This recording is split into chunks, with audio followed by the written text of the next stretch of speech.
sorry, Hayden Miller, which is on lanes 5 and 6. Cooper Mollett, I think, is also on 5 and 6. He might be on 1 and 2. And Clayton Kwan, they all have custom shirts. Clayton's wearing the R32 Skyline. Cooper Mollett's got the King of the Lanes livery. Hayden Miller's got the black and white Tiger Claw. Bree Walsh has got the Under the Sea theme. And Bella Westlake has the Strawberry Cream. These are all custom designed by them. There is no reason why you can't also custom design your own apparel. On the business end of things, on 9 and 10 we have Darby Sim against Maverick Gordon. Ethan Backman is up against Lachlan Parker. On 11 and 12 we have Deja Newington against Shanae Key. We have Sydney Forrest against Abby George.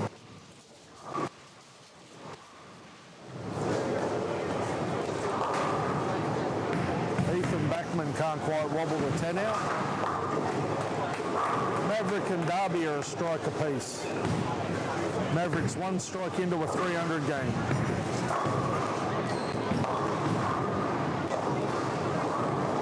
I've said it before, I'll say it again. Hardest strike to throw in a 300 game is the first one. It's like trying to hit a hole in one on your second shot. You can't do it.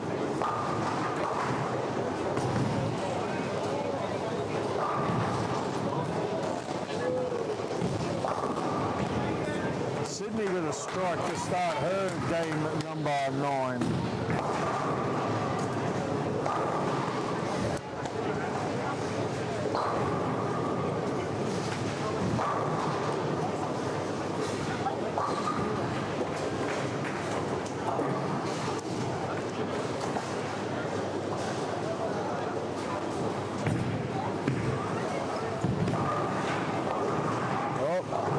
Maybe I talked Maverick up a little early. He's just left a 2.48.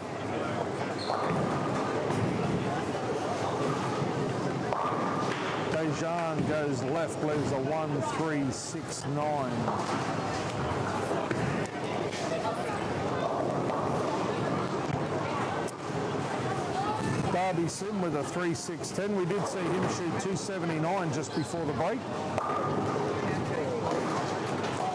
Shanae Key just wanted to show us what the 7-pin looked like from all angles.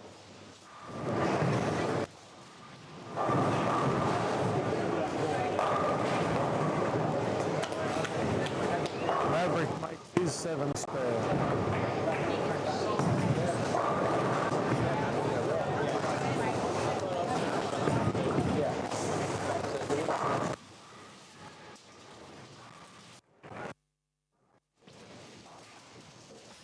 Spare.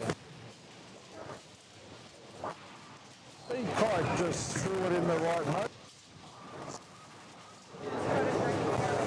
Lockie Parker goes wide, leaves a 1.28. Sydney Forrest gave that one a little more room, gets it up nicely into the pocket for her opening double. Ethan Backman can't kick the 10-pin out, gets a little quick.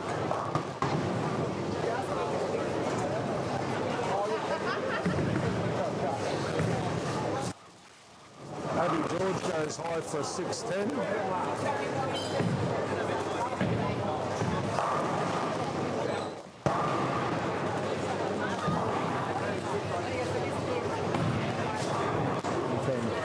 Cool set.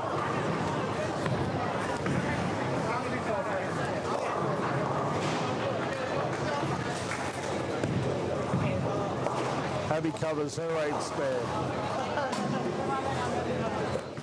Shanae Key looking to take a handy 18-pin lead early in match number 9.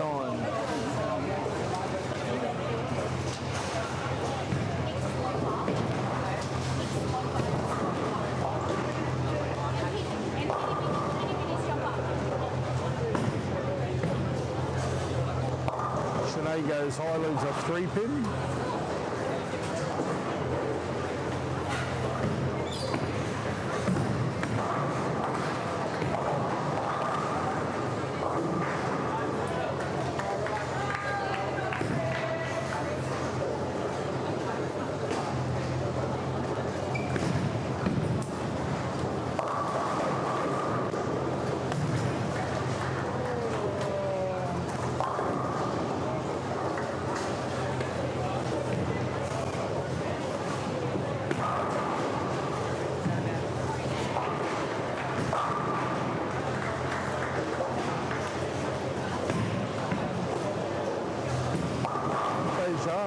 gets the 1-3 off her, 1-3-6.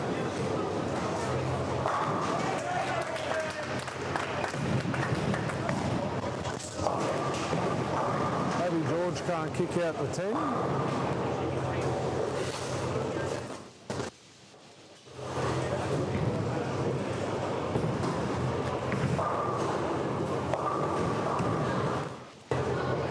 Sydney got a little bit skinny with that, leaves a 3-6-10.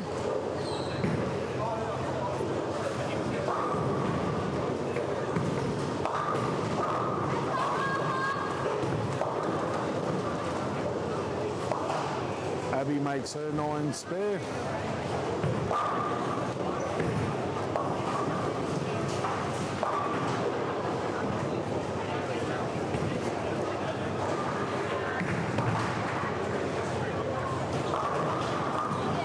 Sydney makes her 7 spare.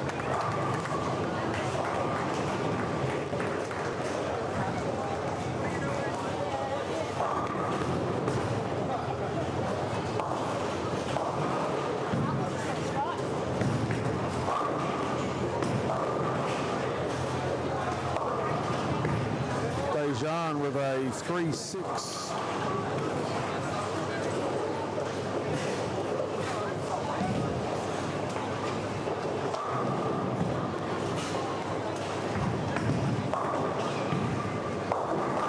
Shanae smokes the pocket. That was a beautiful shot there from Shanae Key.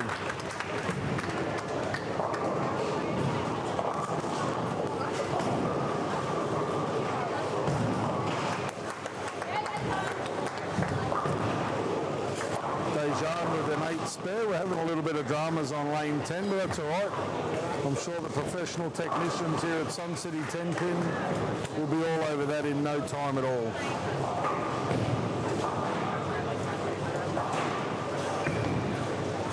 Oh, Abby George got a little bit wide with that, but manages to get it back. Much better shot there from Sydney. Ball doesn't quite roll up.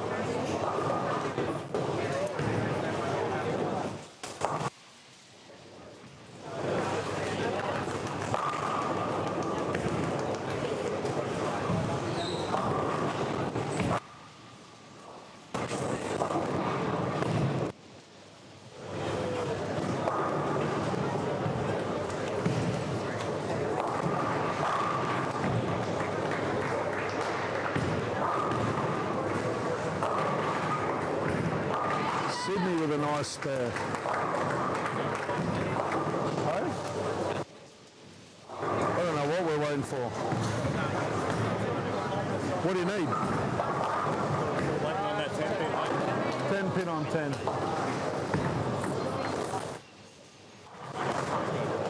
Hey?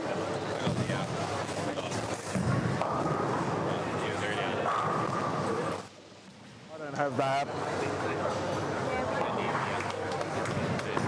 Yeah, but I can sit here while I commentate and do whatever they need done. Shanae with a 4-6-7. 6-7, 6-7. I don't even know what that means, but that's what all the cool kids are doing at the moment. I'm not even going to say what that looks like, eh? Juggling. Yeah, you're juggling all right. Do we really want to go down that path?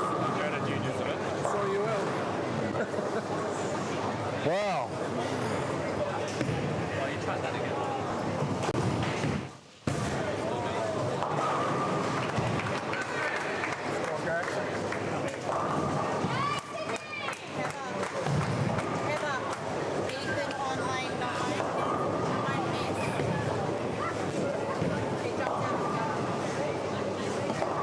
Didn't jump out, he hooked it out of the gutter.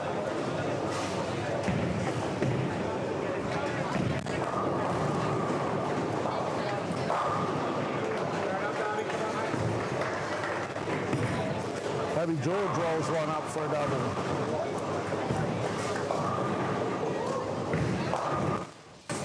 Maverick goes a little wide, leaves the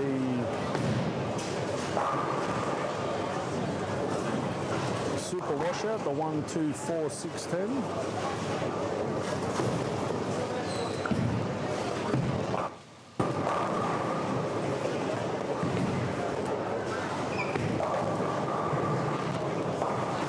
Darby with a 9 miss.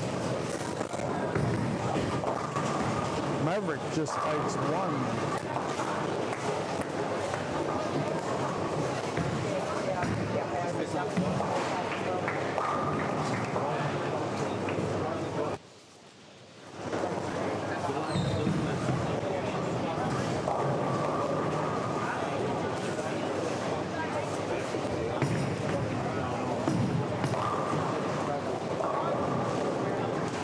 Unlucky there from Dejan. Chops the 3 off the 310.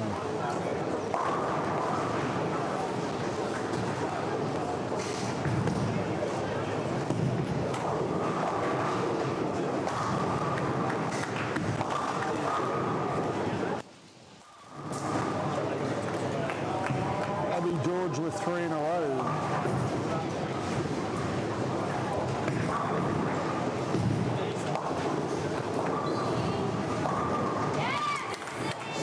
Also with a double.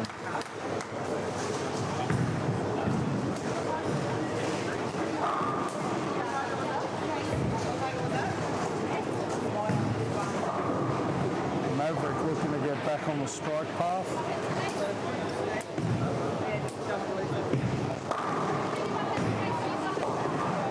Maverick again with another 5 count.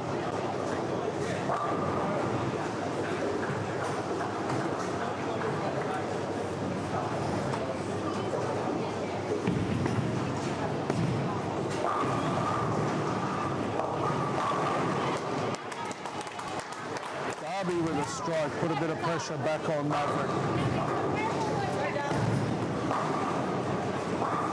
Maverick again just takes 2 out of the 5 count. Dejan with a spare.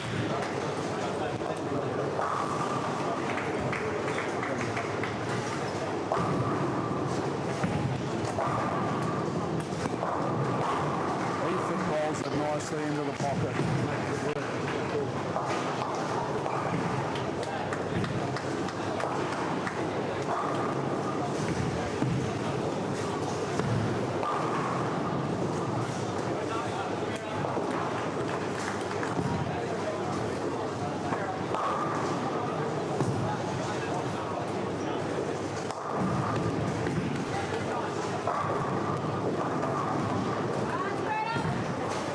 Sydney with a 2-8.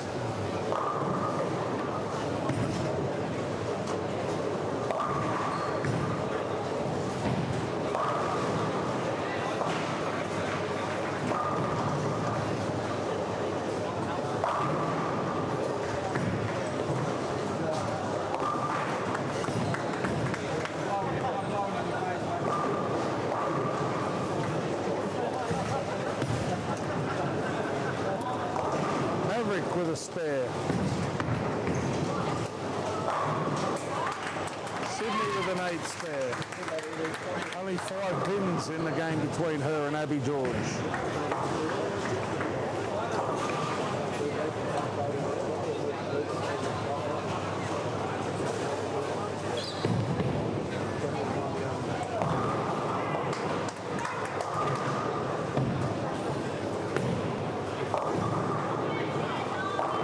Darby with a double, Abby with a spare.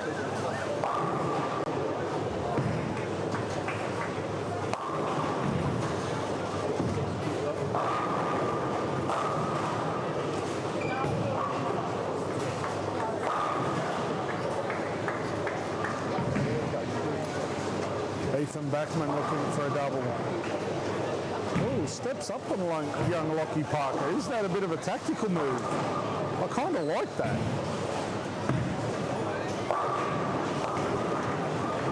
Oh, and then gets the dribble strike. If that's not enough to add insult to injury, which it has. Oh my God, that is a master stroke right there. Ethan Backman, Lockie Parker had his foot on the approach, like on the back of the approach, waiting to get up. Ethan's just got up on him, thrown the biggest dribbles, like absolute rubbish strike, and then Lockie's flagged the 4-pin. That's gamesmanship 101 right there. I kind of like that. 3 different times, he fell one way, got knocked back up.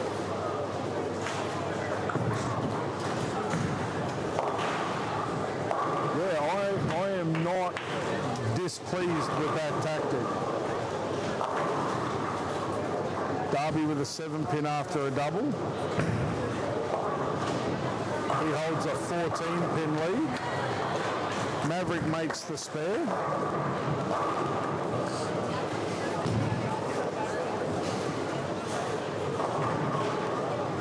Oh, Sydney can't quite kick the 7-pin out.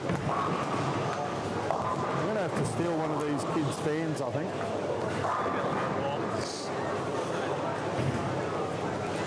There's no air movement. I mean, there's a fair few people in the bowl. There's just no air movement. The fans seem a bit slower today.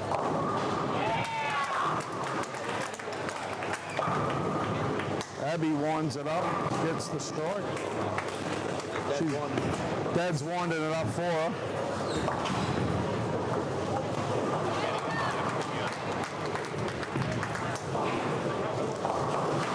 I'm still waiting for the day Abby smiles in a bowling centre. You'll see it eventually. Happens rarely.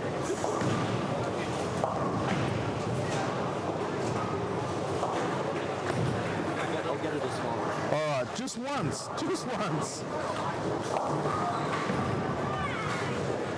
Ethan got a bit quick with that, leaves a 2-pin. Lockie Parker makes his spare. Dejan kicks the 6-pin out Brooklyn.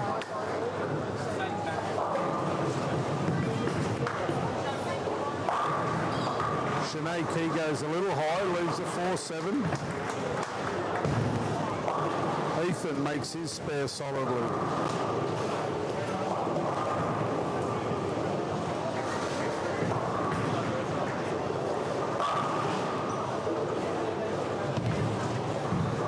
Sydney got that one way wide, missed the bottom of the swing. That's actually 4 more than I thought she was going to get. Darby with a 2-8 goes in behind the head pin.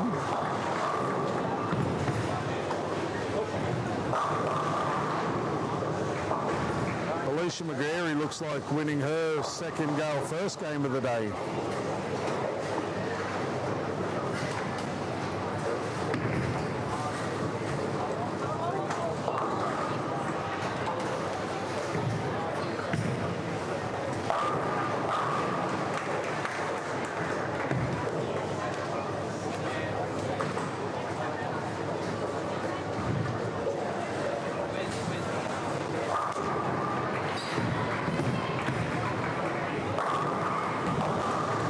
Maverick with another open.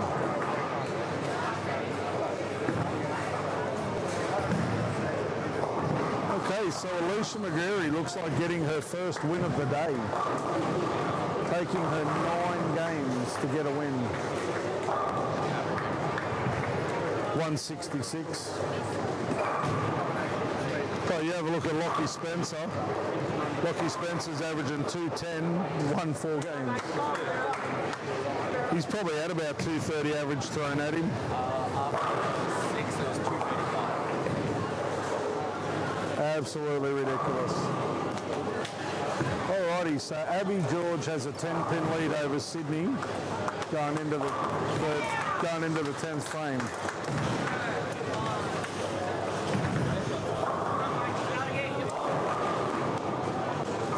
Could we have our first draw coming? Does Abby go spare strike for 204 or spare 8? And Sydney goes off the sheet for a draw.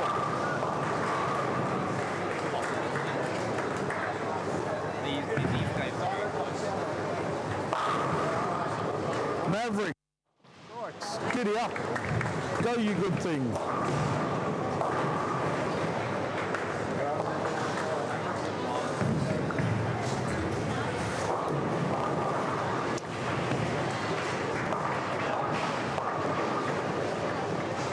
Maverick's only one win out of the top 5 at the moment.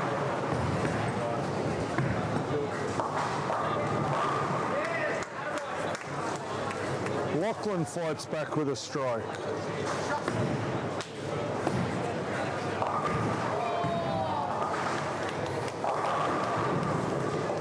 Dejan rings the 10 on her spare shot for 129. Solid spare by Darby. He maintains a 16-pin lead. Maverick can cut that by 10 if a strike in the ninth.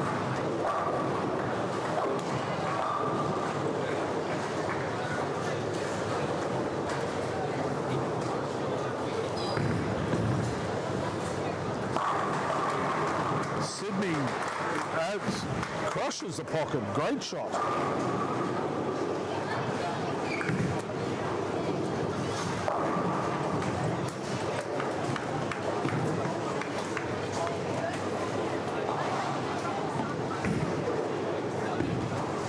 Abby got that one wide, bit quicker. Leaves the 6 count. Oh, 7 count, sorry, my bad. Strike here, puts the pressure on Abby to spare. Maverick can't kick the 10 out. Sydney's gone way tight. Brooklyn strike. Well, that definitely throws the cat amongst the pigeons for the bonus ball.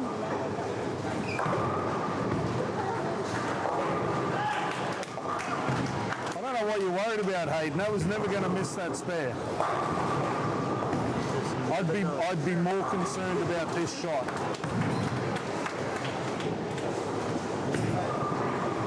She's gone quick the last 2 on lane 11. Sydney rolls that one, likes the look of it, goes light, throws a 9. 201. Abby needs 8 or more for the win. 7 will tie it. She's gone skinny. Strike for the win, 204 to 201.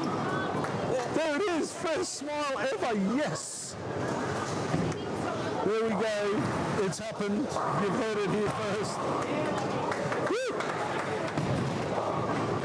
Not only has Abby won the game, she's also smiled in the bowl.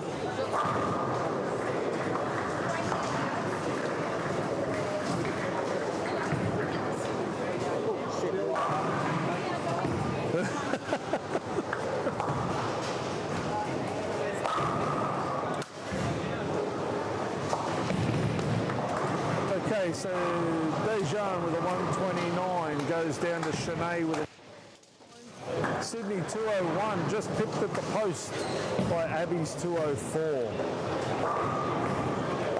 We did say we were going to see some tight games.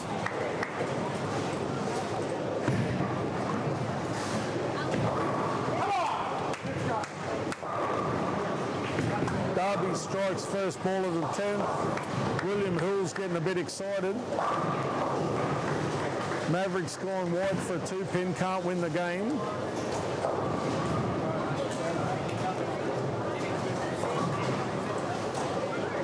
The game underneath this is also pretty tight. Ethan Backman with a double. Got a 14-pin lead. Got to at least spare the 10th.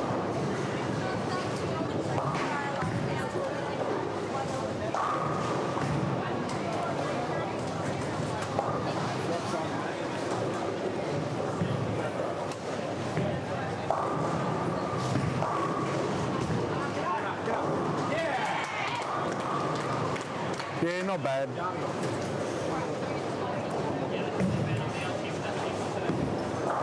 think he'd carry better if he put his thumb in it, but you know. Maverick with a 150.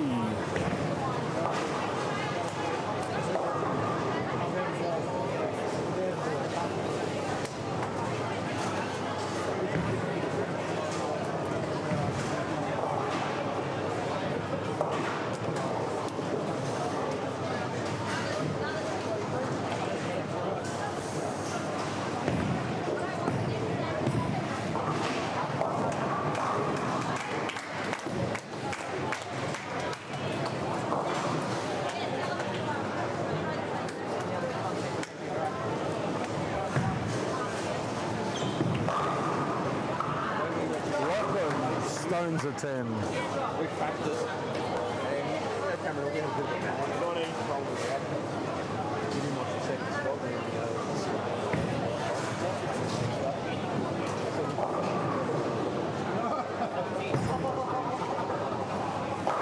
Not doing that.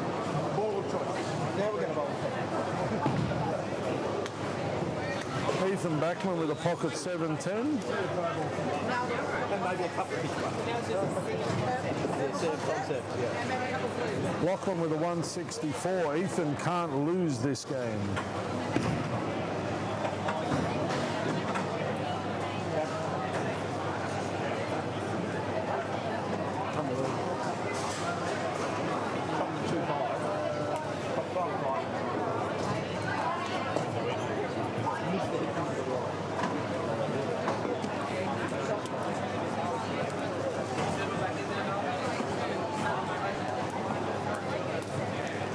$175 for Ethan Backman, 164 for Lachlan Parker.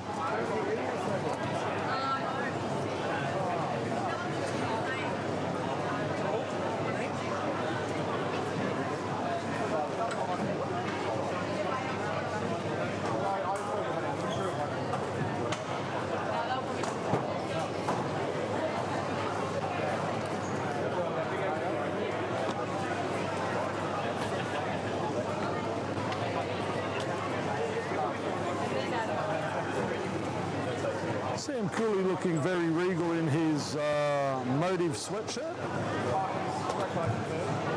And like a beard.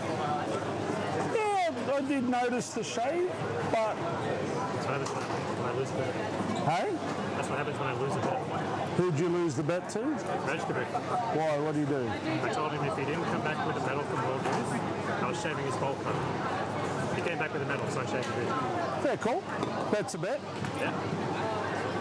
Don't worry, we celebrated it. Didn't celebrate the gold medal, we celebrated that. Yeah.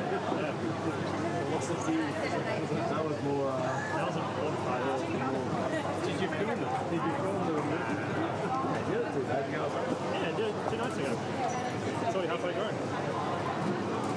I was going to say it'll be a full beard by tomorrow morning. Oh, it'll definitely be a full beard by the end of ANC. It won't take It grows more in 2 days than I grow in 2 months. It'll take my eldest son about 9 months to grow it to that.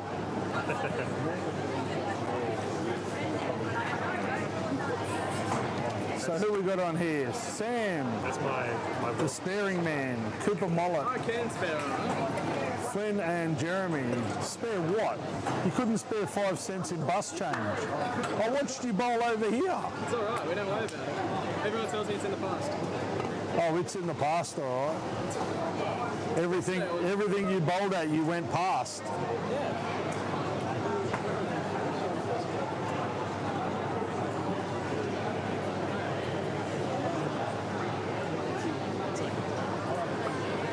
didn't even get me wrong.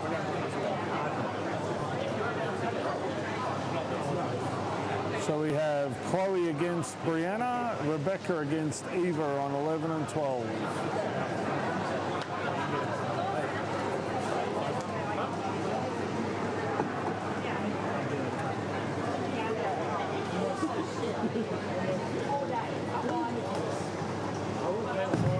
Brianna Walsh is still in the IQ 78, flat 10, first ball.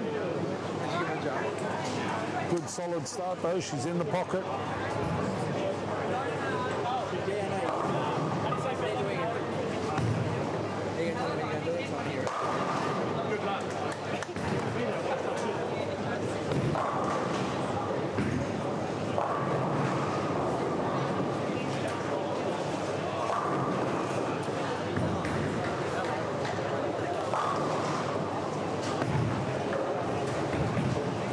Brianna makes no mistake with her spare.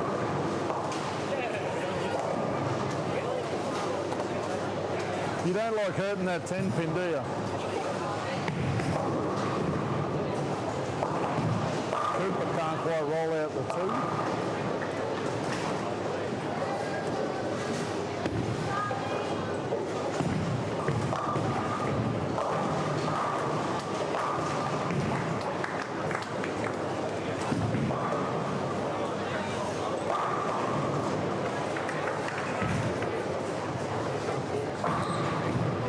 1910. Yeah. Sam with a 3.9.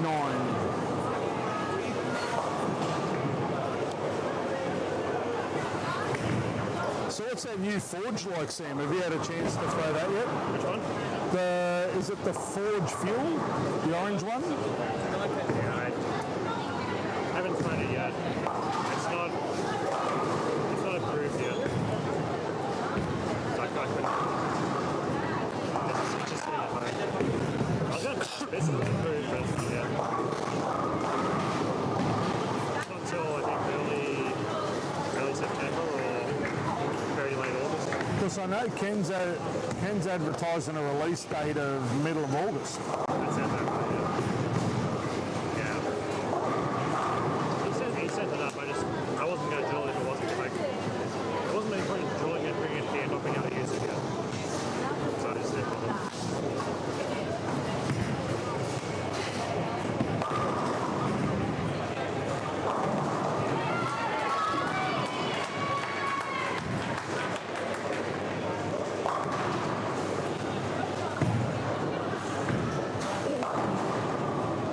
I mean, it's a Forge. It's got to be a... It should be similar to the Sub-Zero. See, Big and slow. I like the Ford range. Like, I've got a couple of my guys up home that have got them, and for the way they throw the ball, it's real good.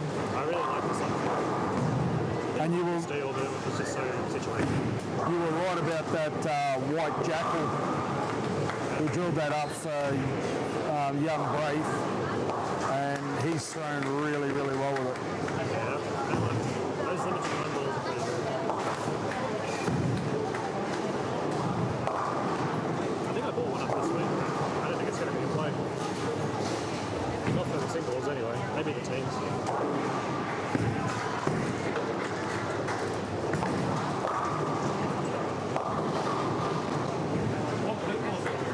What else have they just released? The Ghost Jackal V2. I threw a game and a half in league the other night. It feels like it's a more angular original Jackal Ghost. Which is fine. I think for me that might be the same issue. It might be good for teams, but I don't know about the singles. Singles there. Oh, I got pretty commanding. I think so.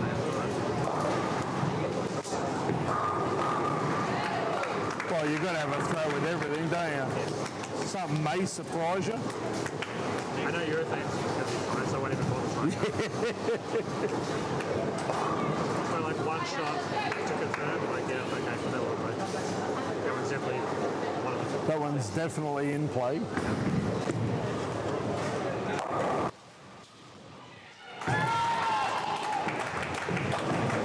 Darby down there with a double taken. Lockie smokes the pocket like a cigar. Brianna Walsh goes head pin flat 10.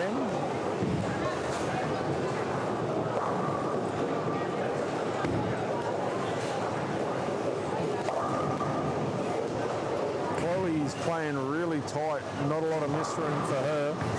She goes high, leaves a 3 pin. Tyler Clarkson with a strike.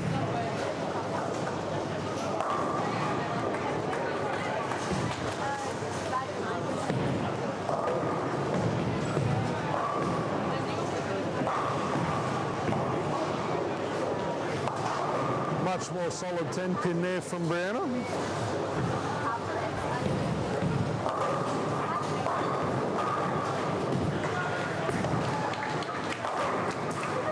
Chloe with a 9 spare. Julian with the front 4.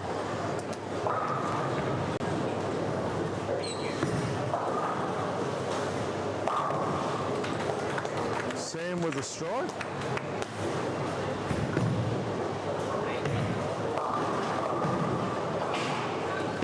Lockie goes high, leaves a 6-10. Evo wraps 10.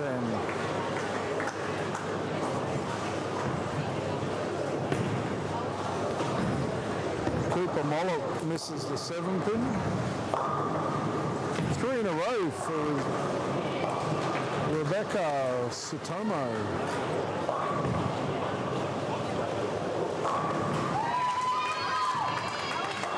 In a row for Derby.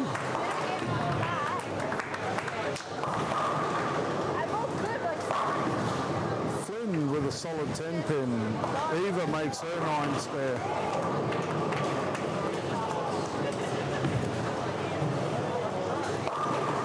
Jeremy trips a 6.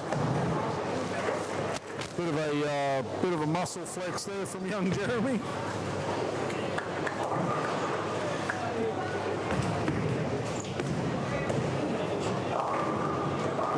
Caves the 7-pin in.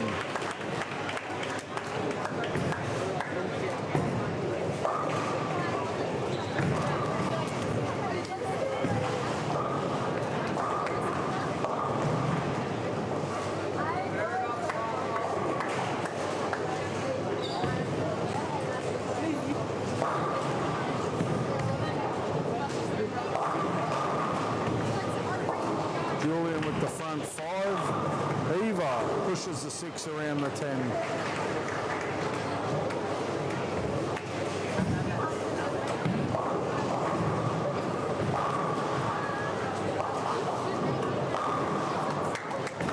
Cooper kicks the 10 out on that shot. Jessica with a 9 spare down there on lane 8. Eva didn't like the look of that off the hand, but manages to make the spare. Sam Cubic can't get the ball back. He leaves a 2-10. Summer Bennett with the front 4.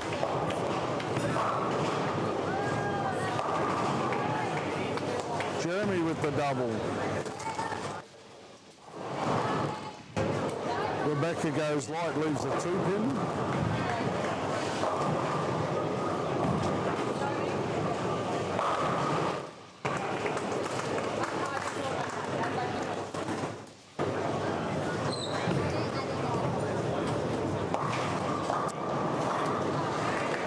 Pocket strike there for Hannah.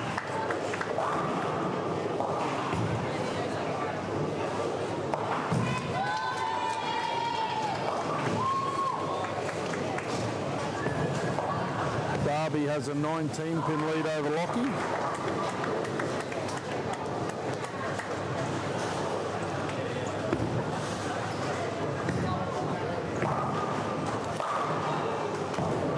Julian with the front 6.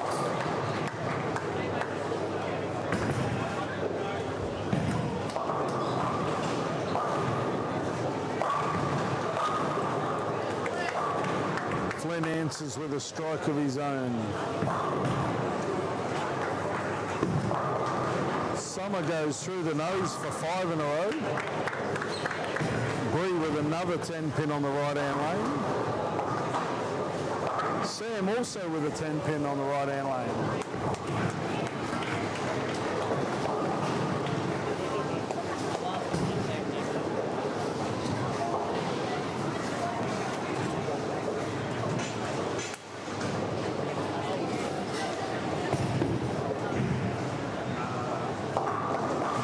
Probably with a 7 spot.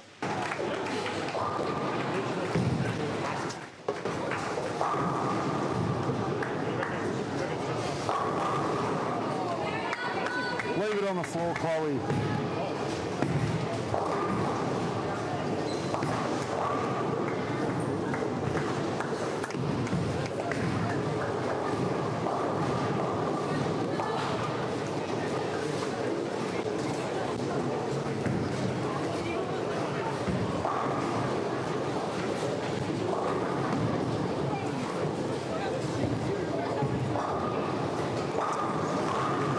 In the pocket for a strike. Jeremy with 3 in a row.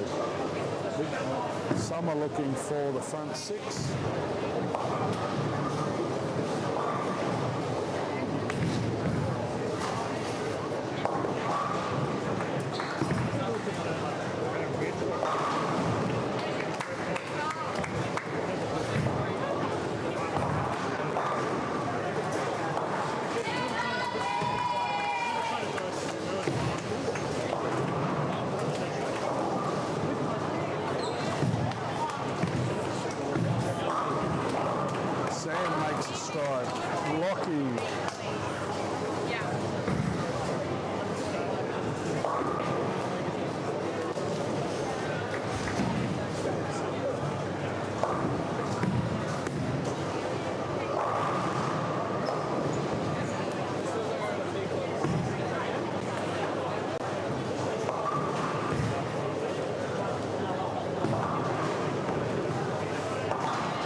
Cooper looking for 3 in a row to take a decent lead over Sam.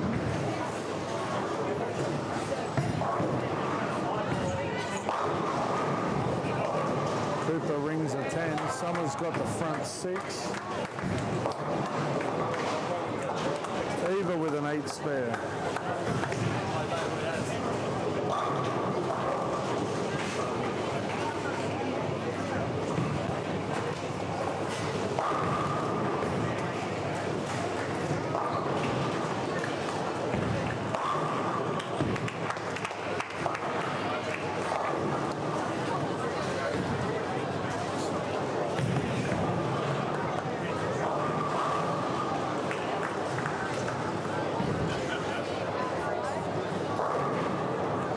With a 2-8.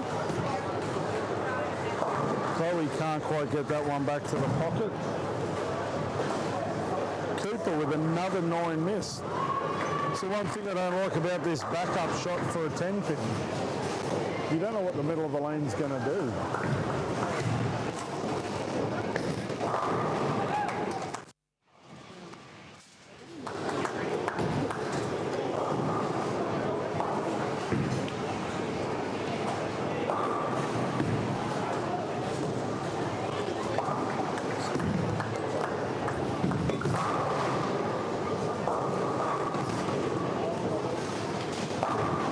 Jeremy's in the pocket for 4.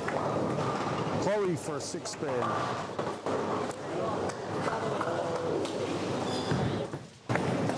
Social media Sophie's just sneaking around behind the players' areas there.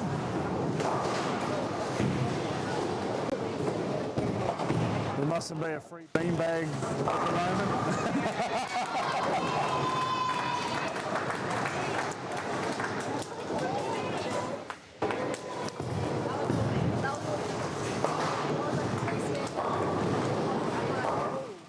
4-6 for Rebecca.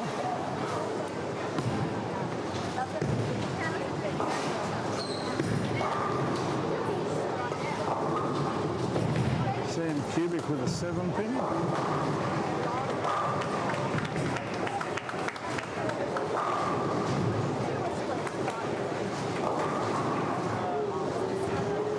Tyler with a 10 pin.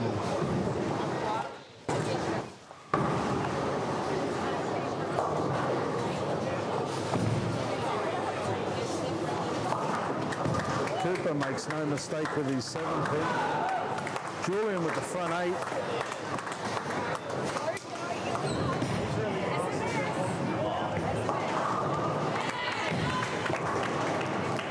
I can feel a ring 7 coming on.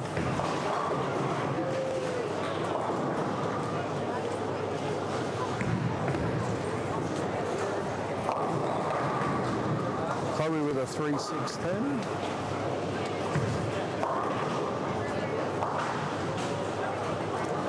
Jeremy goes wide for a 2 pin. Summer Bennett with the front 7.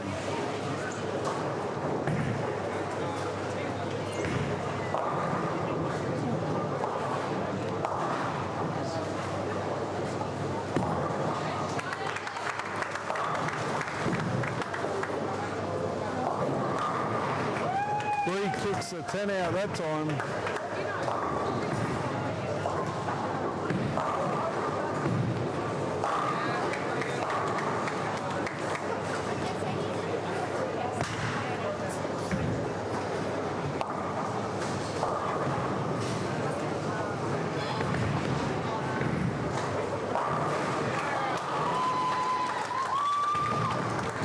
Darby's got a 20-pin lead over Lockie Spencer. Eva with the double.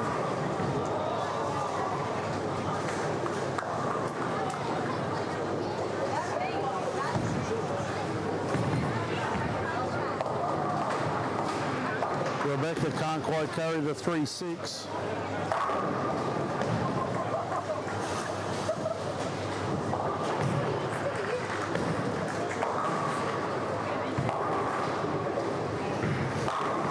Cooper kicks the 10 out late. Summer with a 9 spare after her opening 7 in a row. strike there for Sam, maintains his 3-pin lead.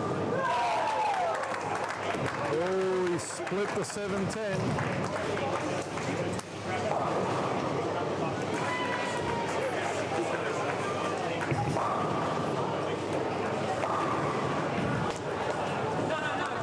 Jeremy's back in the pocket for a strike.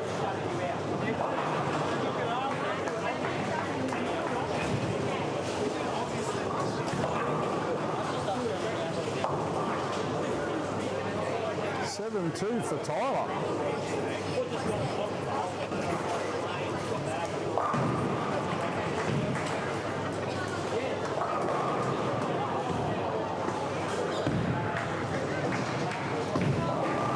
Brianna with a solid double. Flynn with 5 in a row.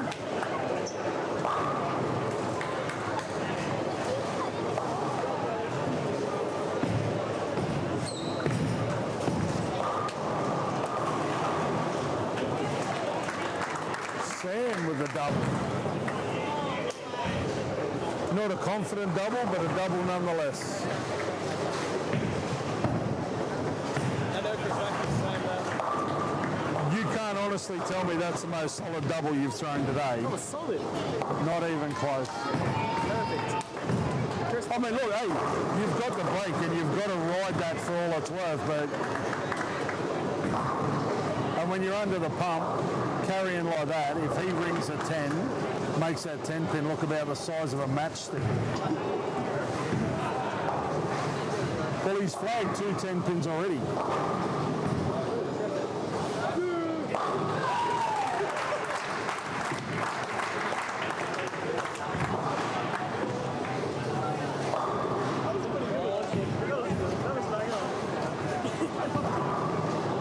Does he throw the 300? Does he throw 300? Yes. We were thinking that. Or it's a 7 education 7. Well, he split the 7-10 twice on that lane this game. Maybe a 5 pin. 5 pin. If he 5 pins, that is the call of the day.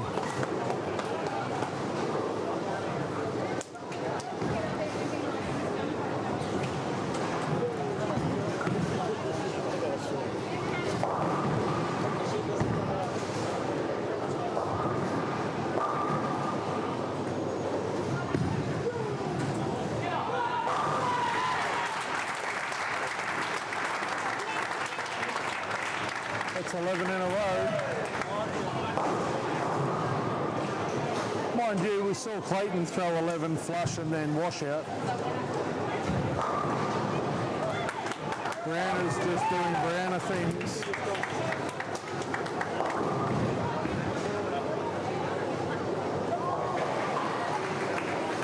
going to be like 10 back, or it's going to be the filthiest mess in there.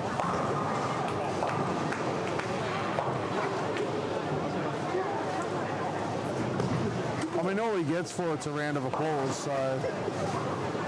Handshake.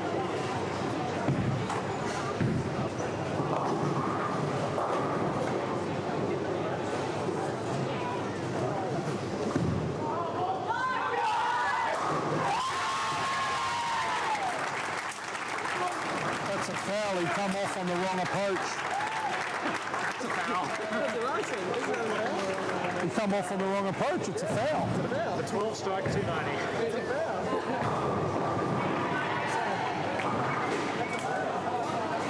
Am I incorrect in that? Hang on. Hey Cam, if he comes off on the wrong approach, it's a foul. He's fouled. I'll tell him. Walk off the wrong line.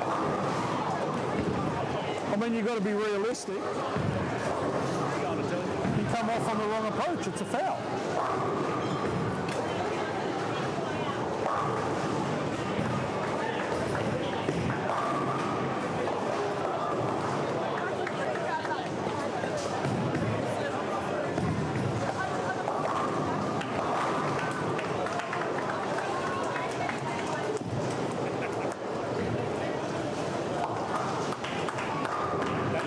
That'd stir it up.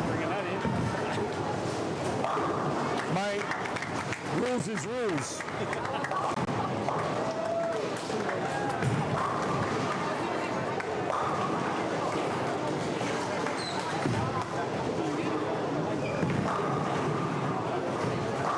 What did he say?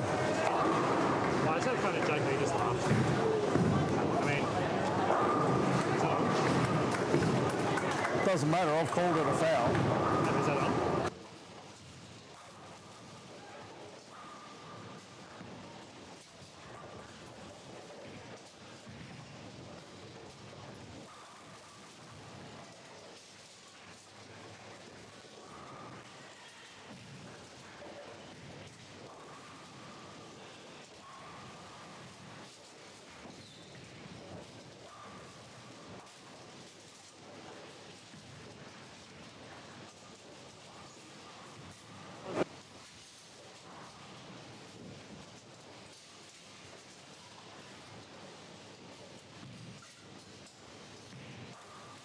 Alrighty, Sam Cubic with a 9 spare, 12-pin lead over Cooper Mollett. That means 2 is Flynn,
sorry?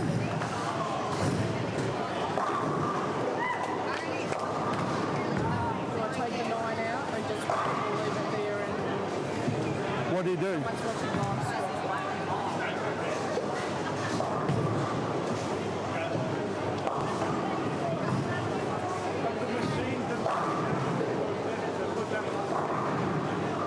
What happened?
Sam with 3 in a row for 207 shuts Cooper Mollett out, who can bowl a possible 205.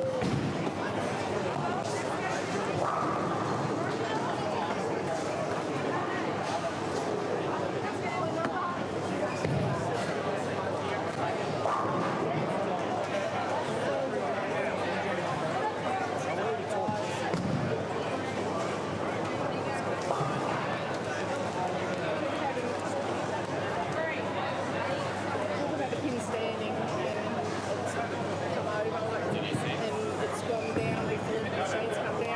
if it's gone down before the machine's touched it, it's a strike. If the machine touches it, it's got to be restood. We can't get a video replay to be able to prove it. Me and Cooper watched It it. cuts off before you can see it. Yeah. Me and Cooper watched it fall over and we told him. You saw it fall over. Yeah, me If you saw it, Was the table, did it touch the table? It didn't touch the then it's a strike. Strike. Can you check if that's muted? I'm just trying to tell you. Yeah. No, 100%. Can you check if that's Is muted? it once the table's coming down? No, if the table touches it. Because the table came down and the pen fell and then the table went over. If the pin doesn't physically touch I the didn't see it table, hit it 'cause I it's a didn't see it strike. speed up. It fell. Yeah. Yeah. So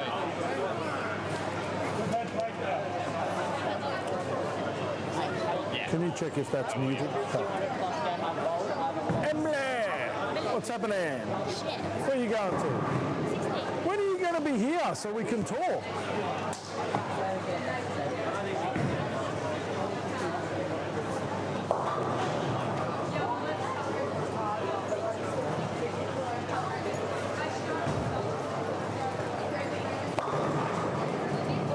Oh, 4-7 for Cooper.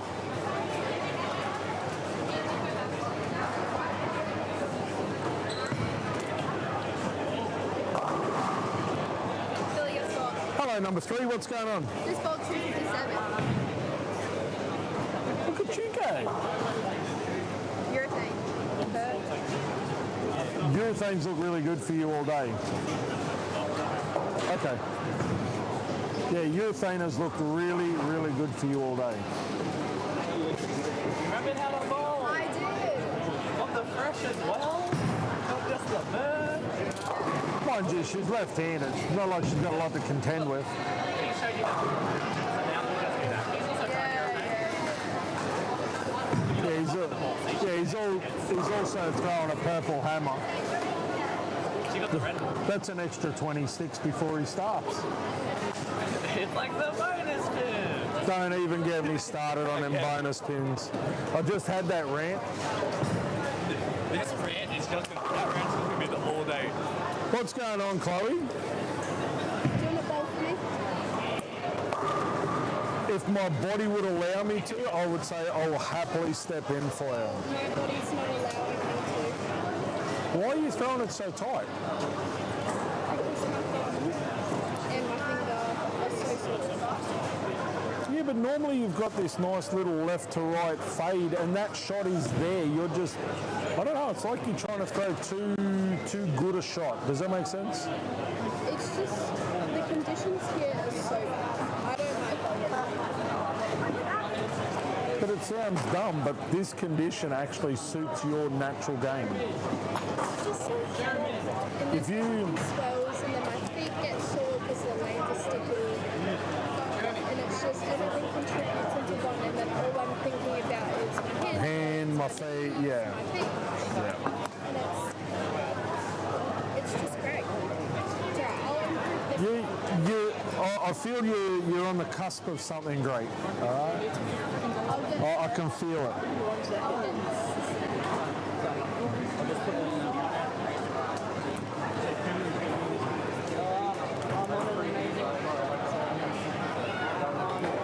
So we've just seen a very nice 300 game there from Julian Denham. As we said, he's using a purple hammer, so I mean, that gives him a slight advantage. It was a great game to watch though, all 12 flush. He did split the 7-10 twice, but you can't take it away from the young man. He did throw a very, very good game. So on the TV pair, we have Casey Perry against Lachlan Howes and Lachlan Parker against Luca. We have Shyla Dawson against Bella Westlake, Abby George against Jessica Chi.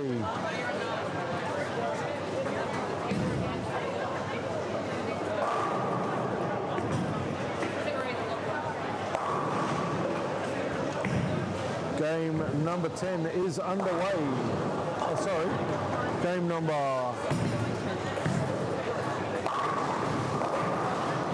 11 is underway.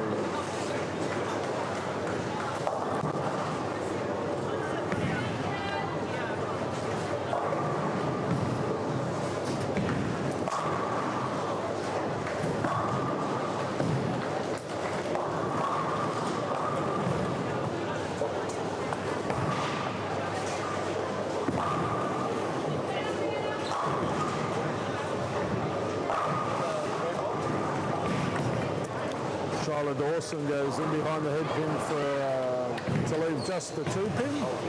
Oh, left flags off with a strike.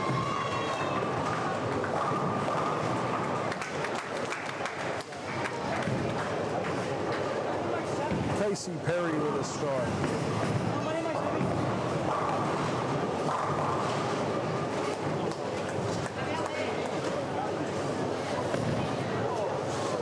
Joined in the commentary box by young Sid. What's going on, Sid? Not much. Coming to chill. Coming to chill? High level bowls as well. Nice 300 game by young Mr. Denham. Now, Down on 1 and 2, and he started with a strike. 13. How many you reckon? 15. 15? First ring? First 3, ring 7. And then probably sheet for 279. Going for a big lock. We 300 starts good. There's a double. I reckon he makes it 6. Especially after that last spot. He might go back to back. He could. With the first 8, he had a couple rough games where he lost it for himself in the 10th frame. So I feel like he's coming out firing. Oh no, he's already stuck.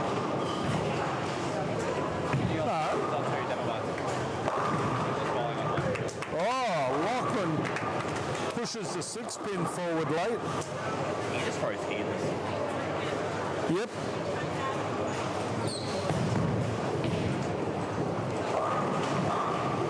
Sam's thinking to himself, well, I can't spare, so I might as well strike.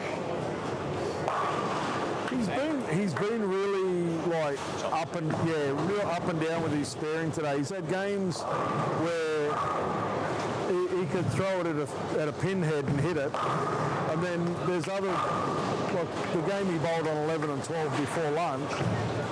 Like he would have been hard pressed to be half a lane from the Tenpin. Like the guy just had nothing. All right, so Julian's stepping up for 3 in a row. This young kid, this Casey Perry, he throws a pretty good shot. Yeah. I'd like to see him get squeezed a little. Get a bit of pressure on a game. Yep. First game. Fella's just rolling that IQ 78. The first game of the day, him and Hayden Miller, 248 to 244. And he has the strike. Oh, on 15 and 16, yeah. Oh, you just stuck a 4. Fix that.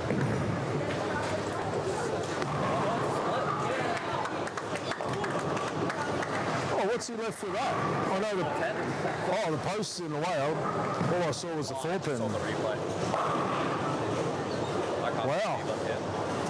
Probably a bit slow, brother. Slow inside. Oh, That's the second time on lane 11. Sinead Key did the same thing. Got the 7 pin to pirouette. It's like it's on a display case. Seriously, man, put a 2-2 on that 7 pin. It looked like a ballerina. That's outrageous.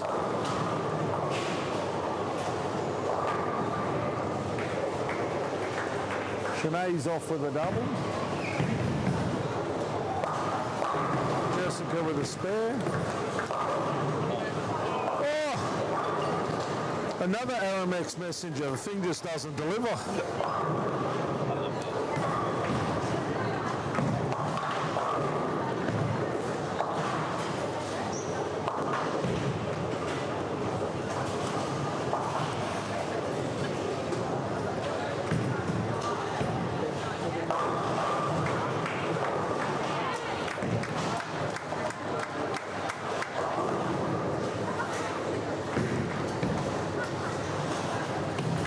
like how Flynn throws 260, nobody mentions it. Summer Bennett shot 260, nobody even knew it happened. From 7-9 spare, double 9 spare or something.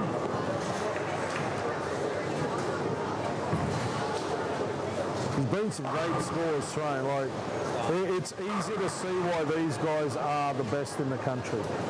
Talking to Hayden before, he reckons they switch pairs. Boys pair feels like a beach. Than what they're bowling on now or before lunch? Morning. Oh, wow. Apparently he went from like the men of which Oh, there we go. That's the Australia Post Messenger. It was slow, but it eventually got there. Also known as the Timu delivery. takes weeks but always delivers. Yeah. Takes a while, but you get it in the end. He's gone to a 3,000 grit concept and it just looks amazing. I think he might still be in it, I can't tell. He's currently blocking the ball that he has in his hand. Either that or be in his venom shot. Oh, Abbey with an open. Lockie with a strike on lane 9. He's in the purple concept still. And he's on front three. Oh, gets a sloppy 5 carry. Another Timu delivery. That's all right. You wouldn't care if you threw 12 of them.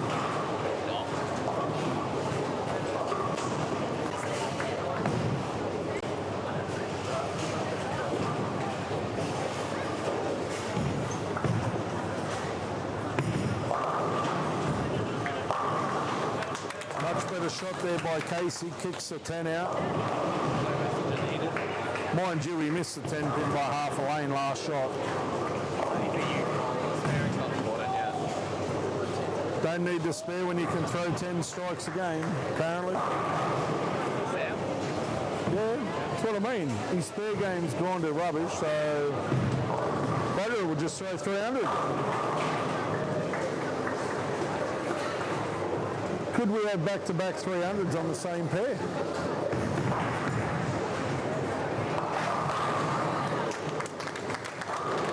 Lockie Parker, 4 in a row, much more solid.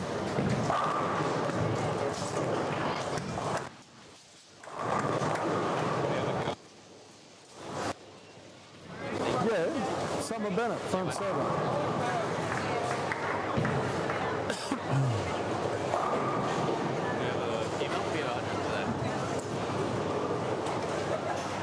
I don't know who's going to do it.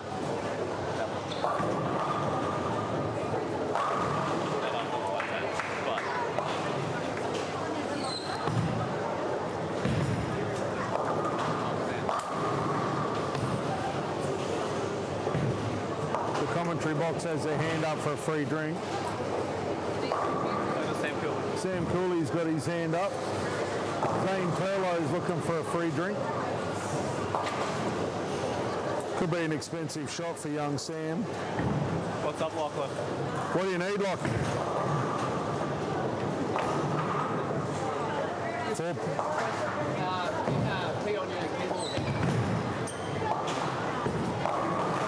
Oh, boo Sam, you spared. I've already got it. Oh, that's on the side.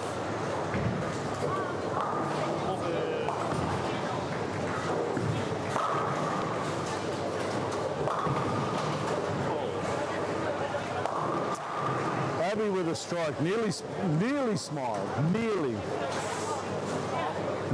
smiled. Does that count or full smile? No, it's got to be a full smile. It can't be a grin, can't be a snicker.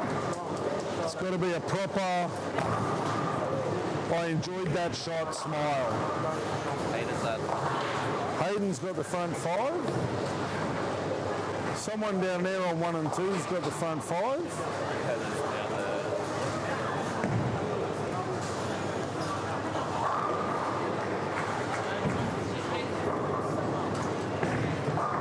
Lachlan's trying for the front 5.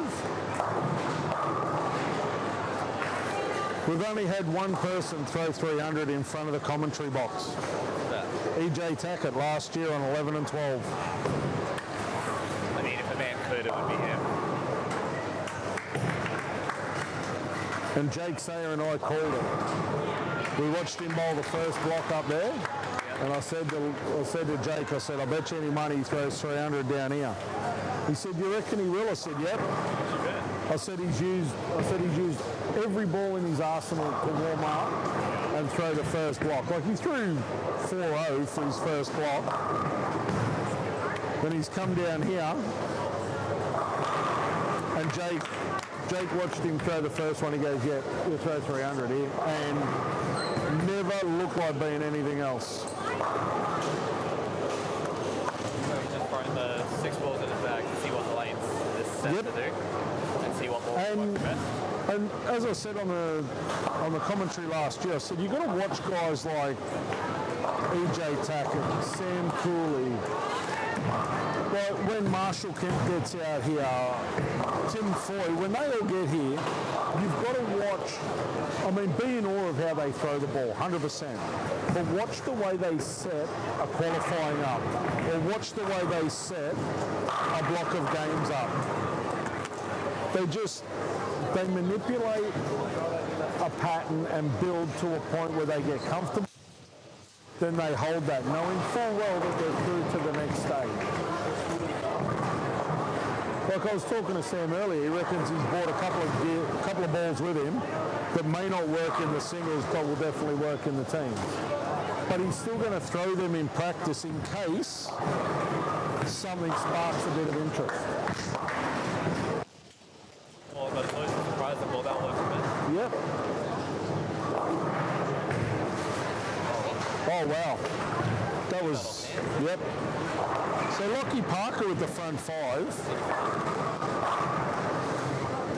Hado's got the front 6. He does 2 bits. Oh, no. Left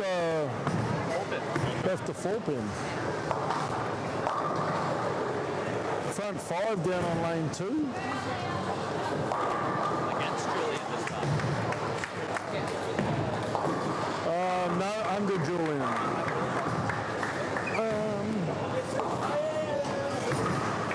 So it'll be Caleb Warren for the front 5. Okay. No. Julian, so it's William and Zachary on top, William and Julian on top, Darby against Caleb. So Caleb's got front 5 against Darby.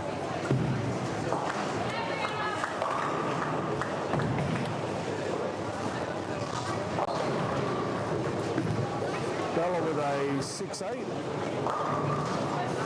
Shiloh with a flat 10. Brooklyn. Works for Luca, works for Lachlan. Mate, at the end of the day, if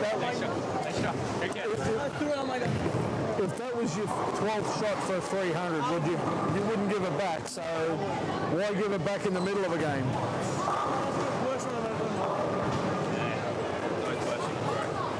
Oh mate, you can drain one in that big grey board. Seen a few people do that. Grey board don't hook. Much better from Lachlan.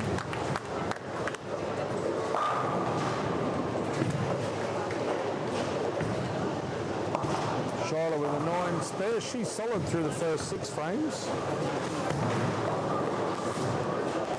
Pin in the gutter on 14, lay 10 pin side.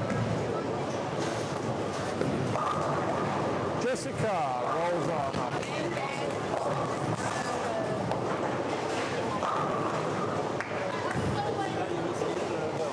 Maverick throwing 279 pace. Sam throwing 279 pace.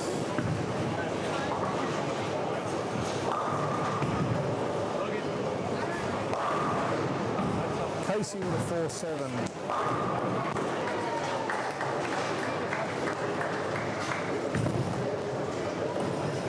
Oh, there's an, I was going to say Jeremy's got a string, but he's got a 9 spare. Yep, Maverick.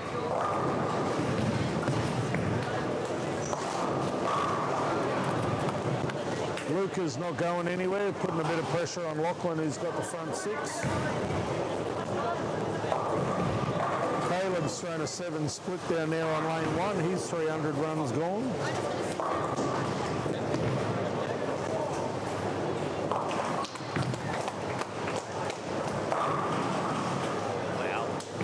Flynn just jumped half the deck over the 10-pin.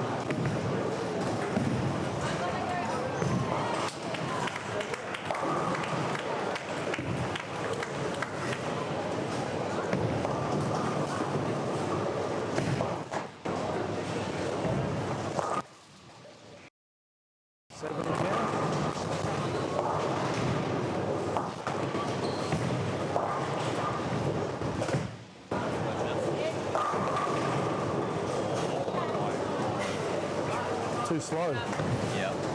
Probably thought about the last one too much. Tried to pull the adjust. Well, when you go Brooklyn, you come off the lane, you go, that's the worst shot I've ever thrown. Chances are your next shot is either going to be super quick or super slow, and he just slowed right down. And then flag creeping. Tell you what, I don't know what dry patch that hit, but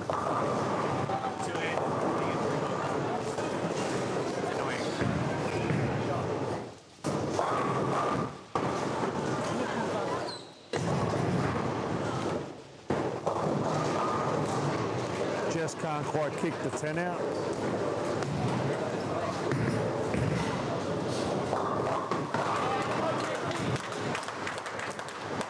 Casey keeps it tight.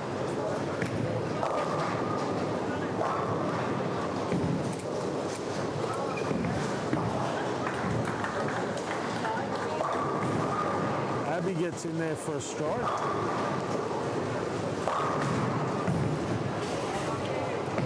With a double. Tell you what, this top match becomes awfully tight now. Only 1 pin in it.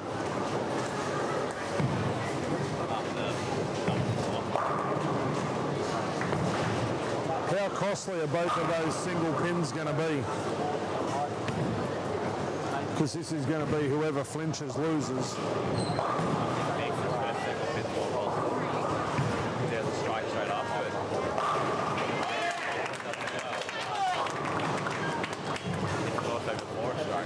Hey? Well, Casey's is surrounded by 2 strikes. Lachlan's is only 1.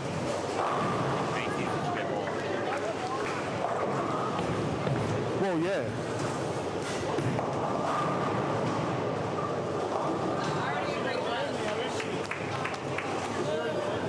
3 makes that game competitive.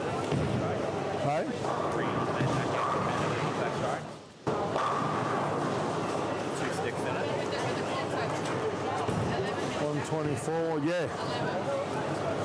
And Sydney's just flagged the 2, so Bella's got a fairly commanding lead over Shiloh in this game. Jessica and Abby's still tight. Abby's working on the strike, Jessie's working on the spare. Well, if you have a look, neither bowler is looking super confident. They're both confident to hit the pocket. Neither bowler is confident to carry.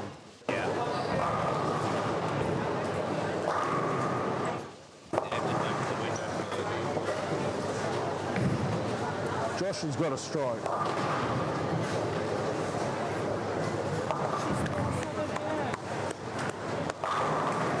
There you go. That 5 count of Sam's now looks like it's about 4 lanes apart. He just lit a 5 pin. Yeah, put your thumb in it, it'll carry.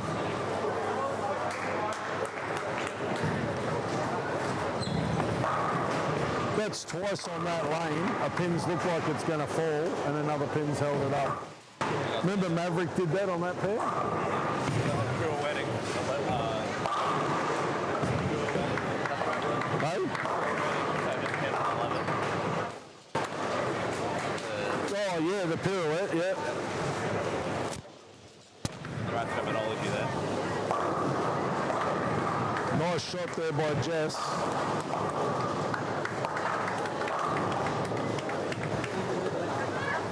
That maintains her 15-pin lead.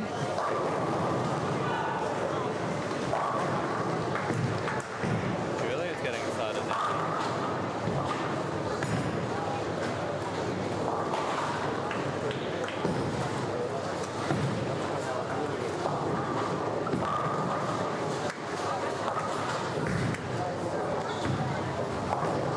Julian's gone double open 6 in a row. That's just Julian. It's all right, Lachlan, it's not a 5-pin. I think I've seen that 5 bit.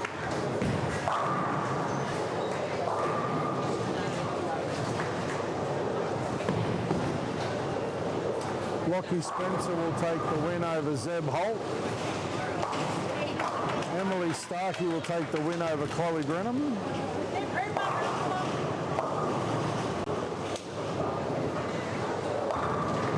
Josh is coming home like a freight train over Sam Cubitt. Maverick will take the win over Clayton. Clayton can't win. Sam needs split. I needed it.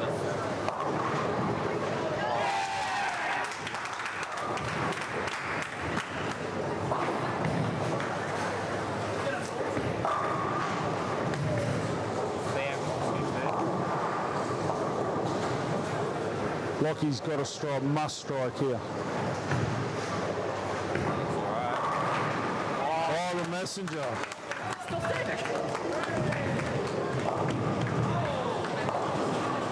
That way. That's the Elton John, I'm still standing.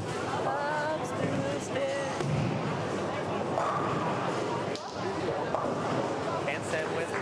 Hey? Can Sam win? It has to be a low split. Oh, Josh has got to open, but Yeah. Need a strike. can't win now.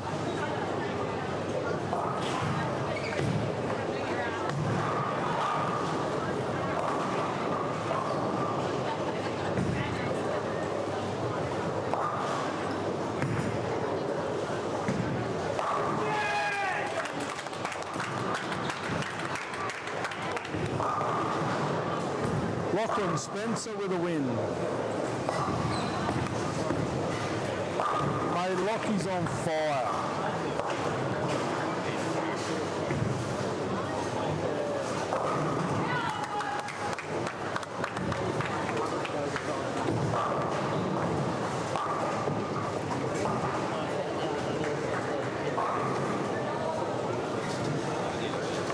$2.33 for Josh.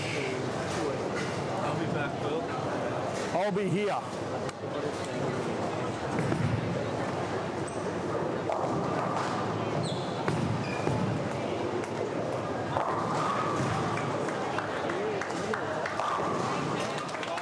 $2.07 for Casey.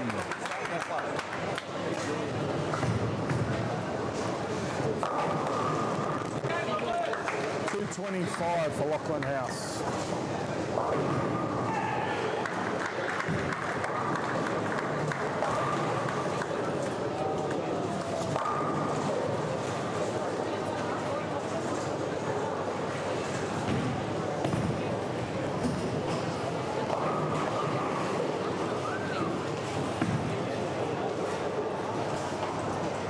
Down on 1 and 2, we've got a possible 290 against the 266.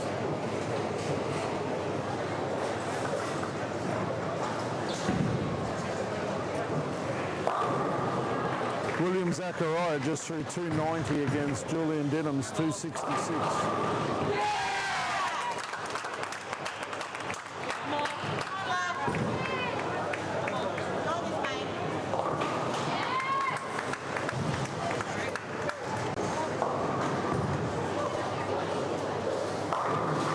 There's a game for you, Hayden.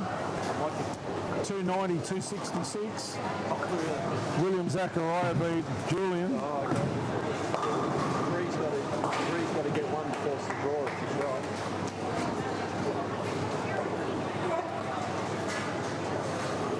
We haven't had a draw yet.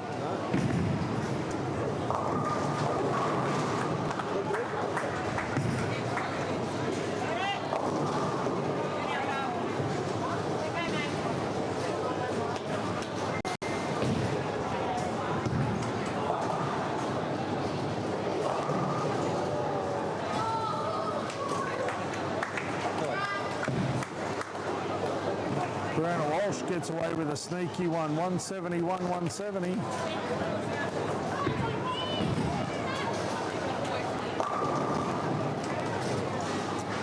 Bella with a 205.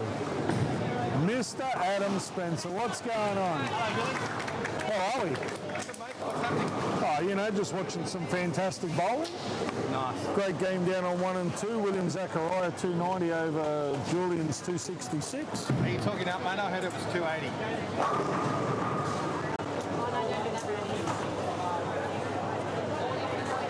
Is it a spare in the second frame? 280. Ah, 280, 266. I'm looking for Away with your excitement I'm for looking- these young bowlers. I'm looking from here, and it looks like it's a spare in the first frame. Either way, Back-to-back 280s. oh really? Yeah. That's not a bad start to your day. Because I think he threw 220 first game, so he's gone 220, 280, 280. Well, the start this block was set to people who shot 560 across 2. Unbelievable. Who's the other person? Oh, of course, yeah. 260, yeah. It's 260. And he only won 1 point. Yeah. Only one 560 block to 565.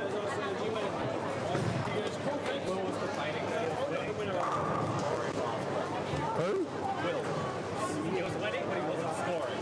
So he's come out and scored. Yeah, but it's no different than Lockie. Average 220 and have 240 average thrown at you. Like, Yeah, it is a brutal format. No Mate, I love the gladiator style. I really do. I think every tournament should be gladiator, like That's what the the match play Olympics style. Yeah. That's why we're not in the Olympics, because we don't do that enough. I mean, look, the whole like pinfall carryover and all the rest of it. Yes, to a certain extent, the better bowler wins, Yeah.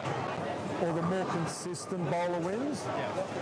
But if you get a dude that has a day in the park, and we've all seen it happen where, and I'm not trying to take it away, but if they average $180, they come out in a tournament on the final day and average 230, first time in their life ever, and they win a tournament. But if they'd have bowled head to head, they would have run 8th or 9th. If it was the gladiator format, do you really want that dude to win the tournament? You know what I mean? Like, we're a competition sport. So why not compete? Yeah, exactly right. Have you qualifying? 100%, right?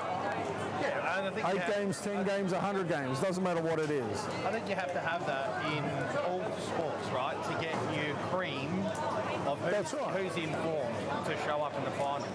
But it's like the World Cup soccer, right? You kick 10 goals, 1 to win a game. You don't take a 9-goal advantage into the next game. Exactly right.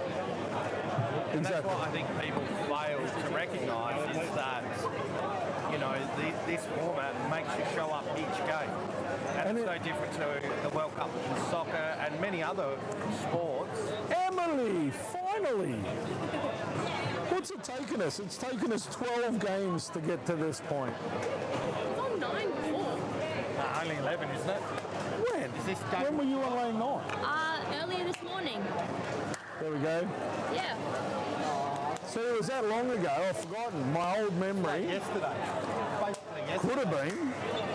It feels like it was yesterday. Oh, yeah. But yeah, mind you, I would love to see a tournament organiser or a tournament format where you qualify. Yeah. Cut to, if you've got a 20-lane centre, you cut to 40. Yeah. You come in the next day, 1 game. You lose, see ya. Yeah, right. Top 20 go through. Yeah. You lose, see ya, top 10 go through. Yeah. You lose, see ya, there's your top 5 step Did ladder. you watch the Barbo at all? Very similar cutthroat format. Yep. You came in, you bowled your 3 games to get your cream, then it became top 32, Yep. and then they were put in the brackets, and it was a little bit different. Like, so your top one got to skip around. Yeah. Whoever was the highest score in the block of 4 skipped around. Second place went into like an elimination bracket, and then you could win your way back in. But yeah, so there was a couple of double chances and a couple of skips, but I don't mind that. It was still cutthroat, you know. Like, You had to be on your game every game. well, realistically, your final would be 10 games, and 5 of them are your step ladder. Yeah. I mean, if you put that format to the Olympics, even if you had 3 days qualifying, what they used to do in Asia, you're all in the morning, A squad bowl, B squad, C squad. C squad on day 1 bowls on, might as well throw it on this carpet. But then the next day, C squad becomes A squad. Then you've got A, B squad becomes your burn. B gets the fresh, and do it that way. Everybody bowls on the same condition. That way, And but still 3 different conditions. and that way you get your format. So then you can have one plays 11 or one plays 20 and work your. What's it doing? 2 crackers. Your like buffery goal and Adam's coming through perfect. Oh. Just trying to reach both of you, and you're just really deep and blurry, like it hasn't got a buffer on it. Oh, okay. But yeah, however you run your finals format, if you have your qualifying over 3 days, 3 separate formats, and then sit there and have your, like I said, you could have 1v11, 1v20, whatever it is, but it's literally one game, you're gone. Yeah. Yeah. How do you solve the problem though of people that wouldn't want to go to that because they're scared of getting the one game cutthroat, they're out? There's your problem. People scared. A lot of people talk a really big game, and I mean a really big game, Yeah. and they're not prepared to put their ability on the line. Yeah. So it's either put up or shut up. Yeah, yeah. Put your money where your mouth is, so to speak. And look, I think the skills tournament, I think, was a perfect example of that. Yeah. Everybody that is at the top of the pops sat there and thought, I'm not going to put my reputation on the line to show up my flaws. Yeah. And I called a few of them out. 9 times out of 10 it was the NTS bowlers. Yeah. You're in the NTS for a reason. You're supposed to be the best in the country. Agreed. So show people you're the best in the country, or show why you shouldn't be there. Yeah. Yeah. But I think that's the problem, right? Is that people get to that level and rather than, I guess, fighting to keep proving themselves, they try to, it's like they go into a defense game. Yeah. And we see this in sports all the time across the board, right? Is that you have these teams that get into a winning position and then they start playing a defense game and then they end up losing. Correct. And I think that's the problem we see with a lot of bowlers is, you know, the mindset side of things is they start winning because they lose them, continuing to win it. Yeah, as I said, I think see bowling in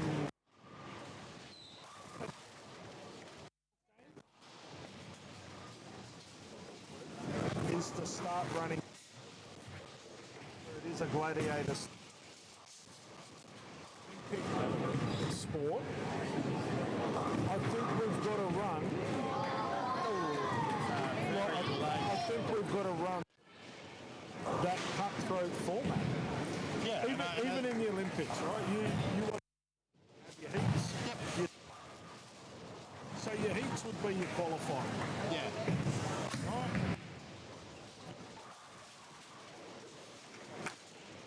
Might be your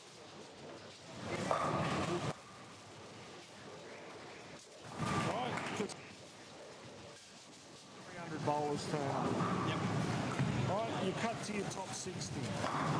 Your quarterfinals, you might bowl another 4 games. Yep. Cut to your top 30. Right. And I think that somewhat goes to solving the problem we were talking about before, where you can rock up literally to some tournaments in that cutthroat format and bowl just end up bowling one game. Right?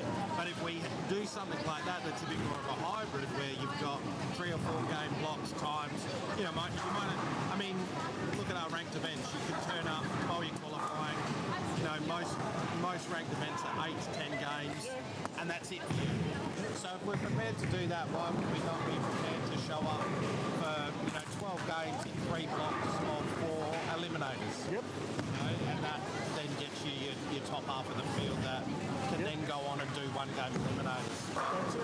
And then once you get to your quarterfinals, it's literally one and done. You're either going to win and progress, or you're going to lose and see you later. Yeah. Yeah, it makes a lot of sense.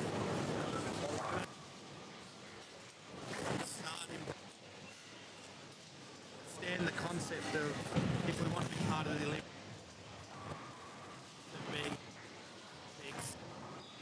one of the things we have to do is we have to eliminate a lot of the inconsistencies, right? Skill ball was one of those things. Went down that path, but everyone's going to use one ball. We're all going to use one. So you can do that. You can have some.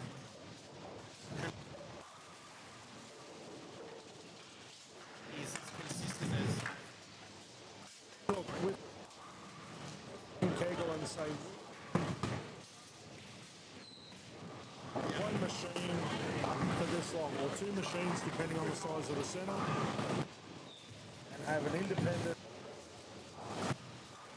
or even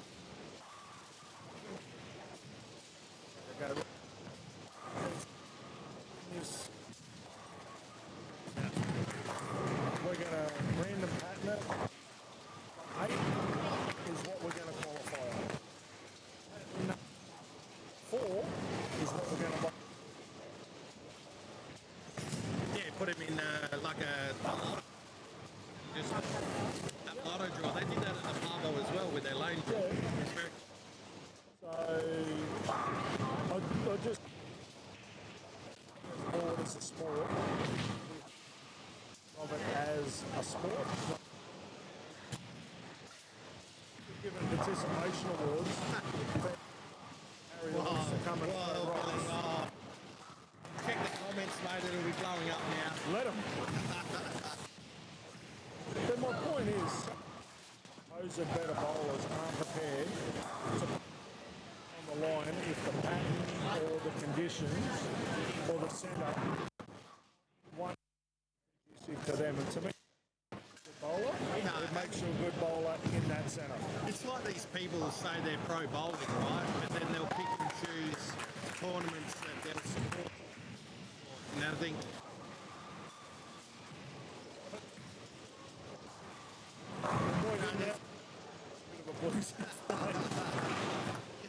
you being a bit controversial, really, that seems unusual. But yeah, I mean, people will pick and choose their tournaments. So being lucky, travel quite a bit, and we try and support everything. We haven't quite made it up to towns. Nightmare for us to do that, but I'm sure we will one year. But I just try and be pro bowling. Because Alexis is probably the best example of that. People will travel to Brisbane and drive 45 minutes Yeah. to Caboolture to bowl a tournament at Caboolture. Yeah. Right? Yep. The same format, 3 times the prize money. Right? Yep. People won't fly to Townsville and travel 45 minutes to the Burdekin. Yeah, right. Why? Because one, they don't know what the bowl's like, so, am I going to be able to come in and average my fluffy 230? And B, we all know that Caboolture is a high-scoring centre. Yeah. So again, it comes back to that fear of the unknown. Yeah. I'm not going to put my reputation on the line to possibly not average my inflated 230 average that I throw at home. Yeah, makes sense. And So how do we drag these people out of the woodwork then? keep calling them on their rubbish. But is that My theory is, and I'm probably beating the wrong drum and I'm happy to stand corrected, but the more we hold TBA and the governing body accountable for not pushing our supposed best bowlers, our NTS, to bowl high value, low volume or low ratio tournaments, because the only way we're going to get better as a sport is to bowl on stuff that we're not used to bowling. It's okay to walk into a tournament on a 7-1 ditch and average 230. Right? But until we start going on a 2-1 or a 2.5-1 or a 3-1 and the supposed best bowlers in the country start averaging $1.90, I think we're not going to improve as a sport. Yeah. But I think one of the challenges I see with that is obviously, you know, the membership pool of bowling in Australia is what, 20 or 30,000 people, thereabouts. How many? There's a very small percentage of us that are tournament bowlers, right? So it makes it hard to cater for TBA to cater for everyone, right? I think we're starting to see some of those more challenging patterns in the junior and the youth divisions. And I know from having a couple of chats with Cam Walsh, you know, and those, you know, Hayden and Bob that have been coaching those kids, you know, they kind of see them as the next generation, and you know that's why we're seeing some crazy patterns get put down, and the kids are starting to work out that, you know, the league ditch at home isn't a true reflection of the level they need to be at to go away and bowl on these international patterns. But you have a look at the guys that have succeeded recently overseas. Yeah. Right? 2 of them are collegiate bowlers. Yeah. Why are they successful? Because they bowl on tough patterns every single week. Yeah. They don't get a give me pattern to fluff their confidence. Yeah. Well, there you go, Lockie. Bowl a 9, get a 9. On lane 9. On lane 9. But yeah, and look, I take my hat off to Nick and Blake. Every time they come back to Australia, they're more than happy to share their experience and their knowledge with the younger guys. Yeah, definitely. Like, I know Blake and Jackson are good mates and they're constantly talking about what's happening in the States. Yeah. Nick's here now coaching a bunch of juniors throughout this tournament. Right? Blake will be here next week probably doing the same thing. So I think the sharing of that knowledge wealth is also helping. And I mean, we've got young Jazz Walker. She's over in a college at the moment. Em Hart is right, Emma's over there. So, I mean, I think the more and more exposure we get, but this is what it's no point sending them overseas to bowl on these tough patterns if we're not going to give it to them on a weekly basis here. Yeah. I think that's a, you know, I think that's beyond TBA to be put down. Bowl a 9, get a 9, mate. Yeah, apparently it's only my 4th one today. At least you spared it. Spare game's a lot better than what we saw at Strathmore. In this block, I haven't opened. You know what you've just done, eh? I haven't.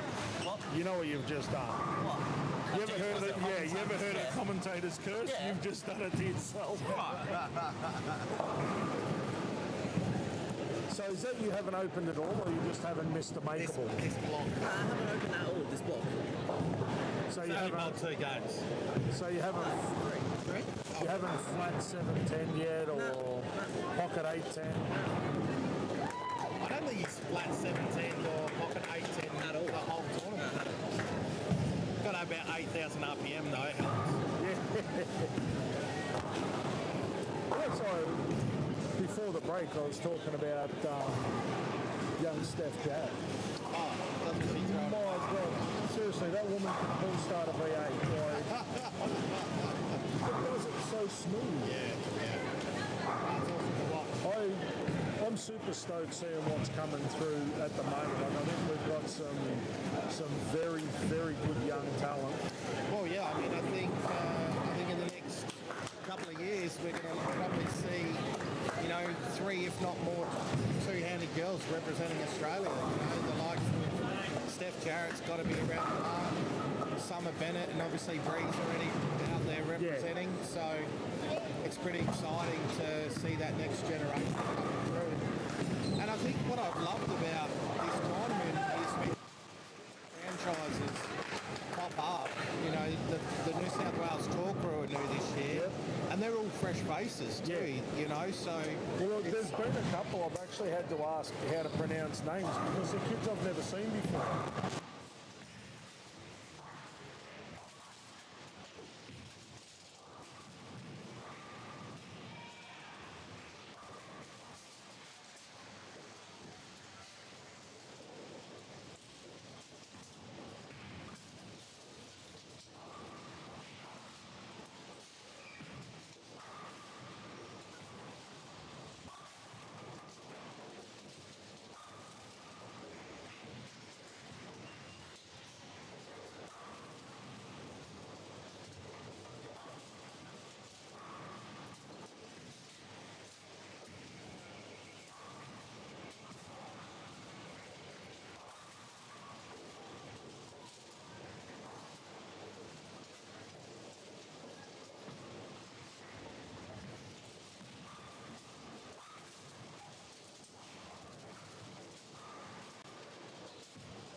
The TV, but I don't mind going sort of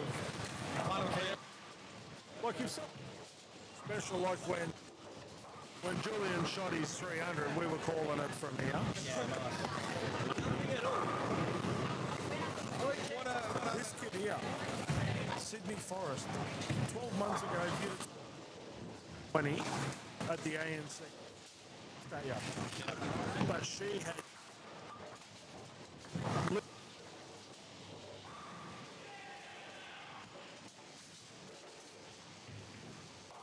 right shoulder.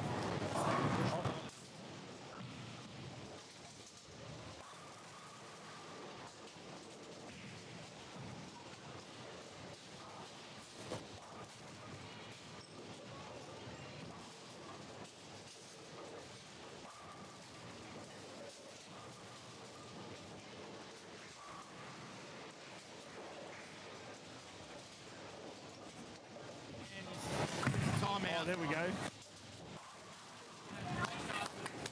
But getting back to what you were saying. Yeah. Lockie was bowling, he was there with Liam. Yeah. Layla. That's right. Yeah, the Layla. Sorry, forgot the nickname that I gave her. Look, I'm not Lockie's coach, I'm not Liam's coach, but if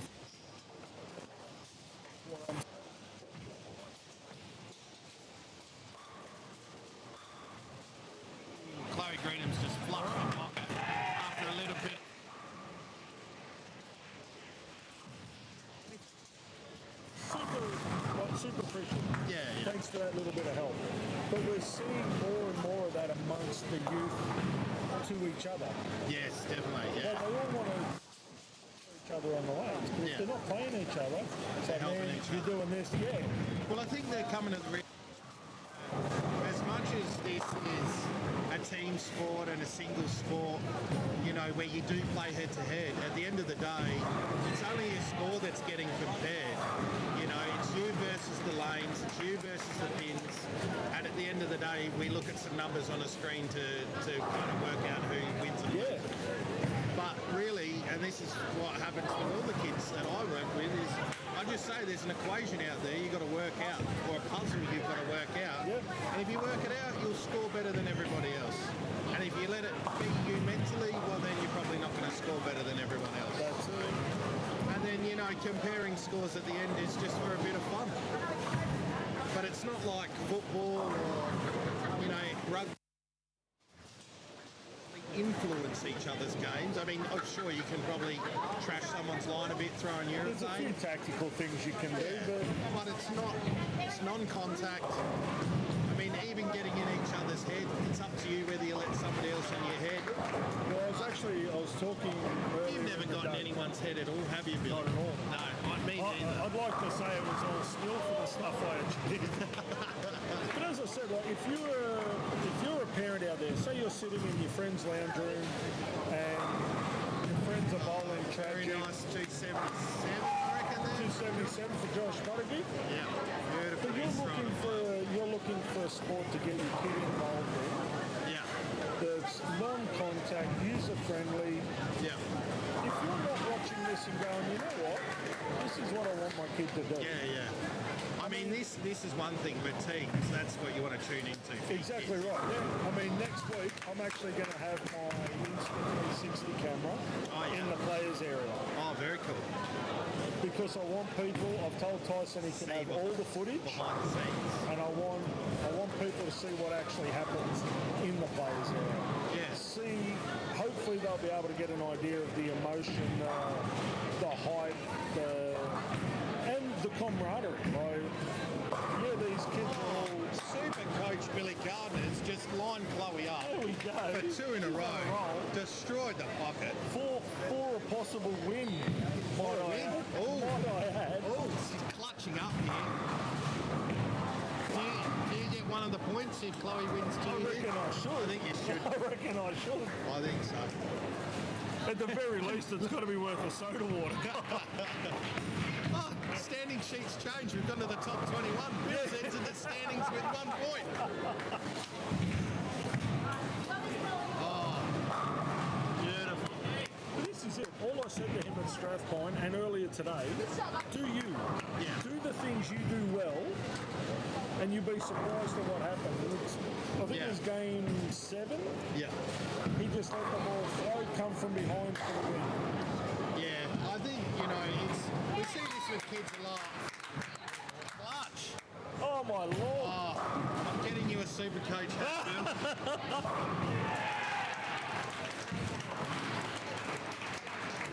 I think that's the first 3 bagger she's thrown all day. Possibly all tournament. She had to have had 3 bagger yesterday at some stage.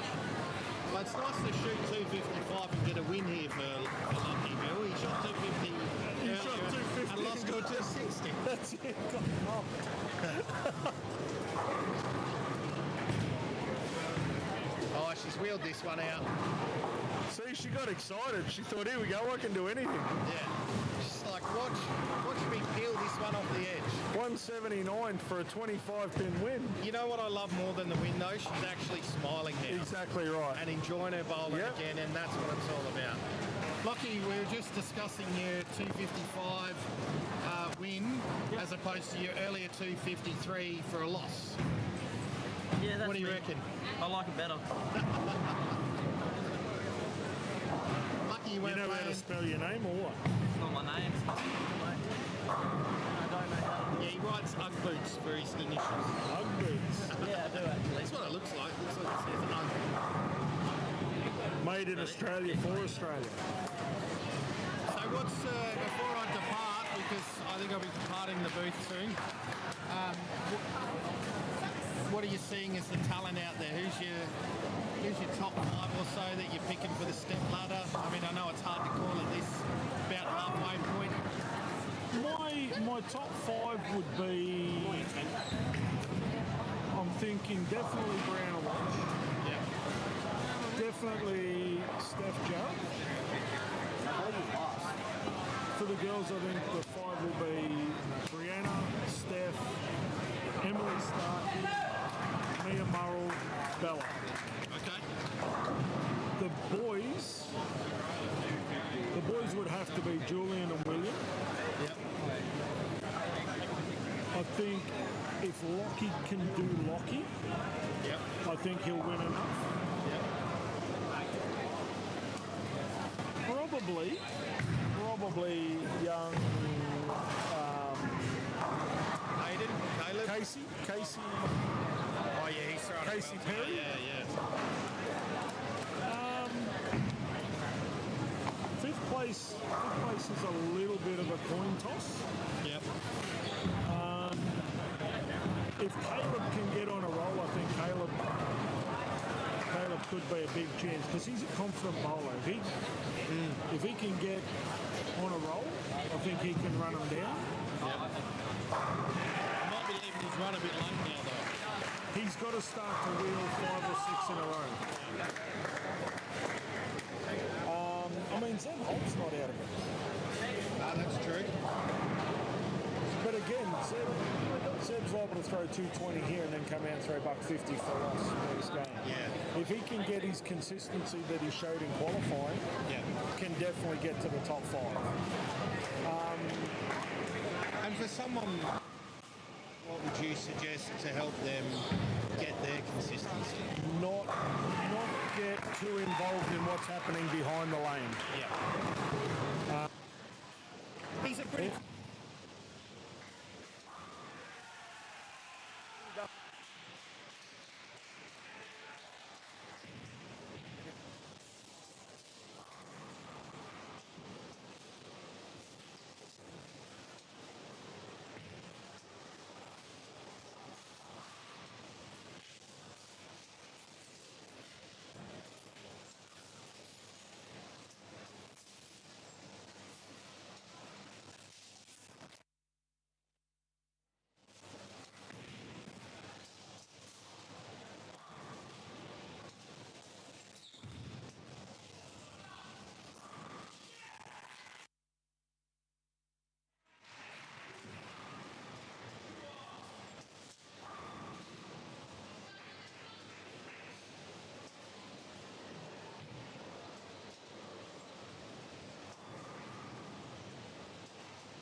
you ever young gun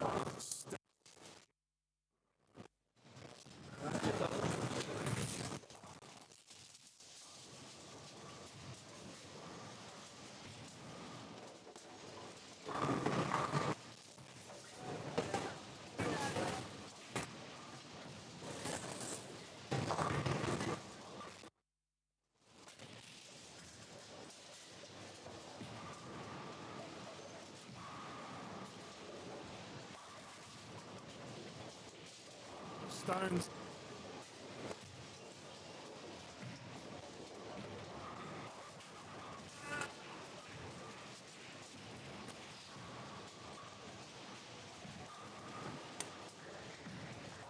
Look.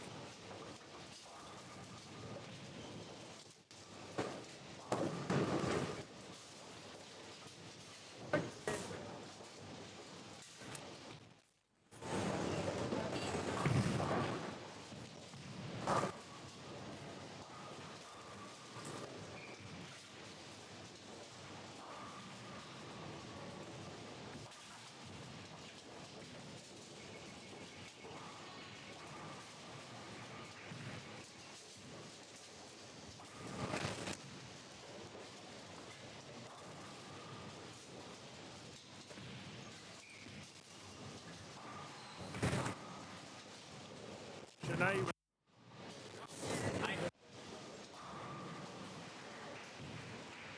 slope a little.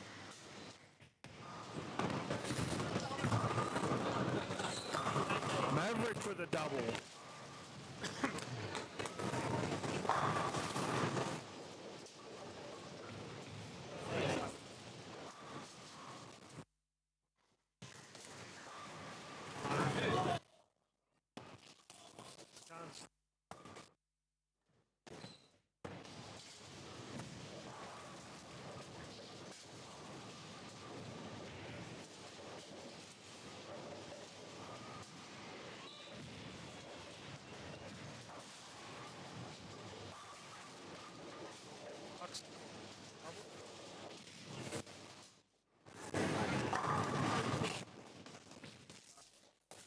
Less than impressive strike, but a strike.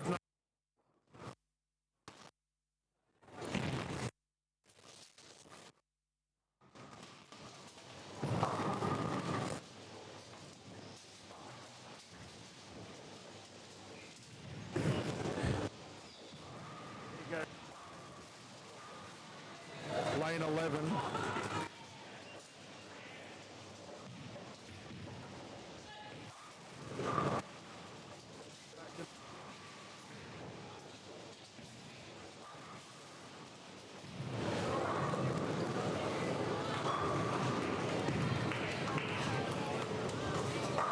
Seriously, guys, she's punching that pocket like it owes her money. That is absolutely brilliant to watch. I know I've talked her up all day and I'll continue to talk her up because this is an absolute talent. Lockie Parker, 3 in a row. That must have been a FedEx messenger, that one, because it got there and it got there fast. Maverick goes Brooklyn for 3 in a row and doesn't get so much as a golf clap. I've seen tennis crowds clap harder than that, seriously.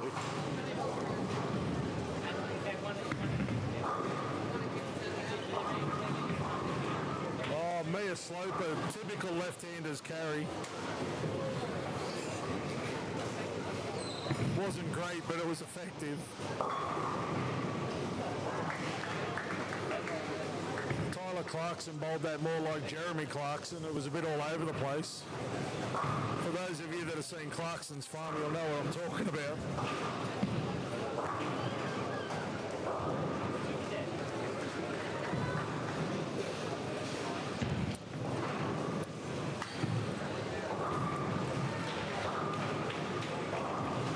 William Zachariah with another strike. As we said, he has bowled 805 for his last 3 games. 280, 280, 245.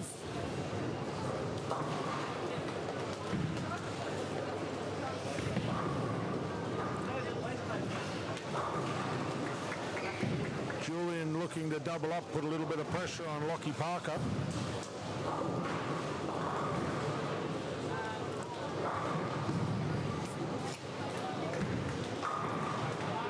Unlucky shot there from young Steph, rings the 10.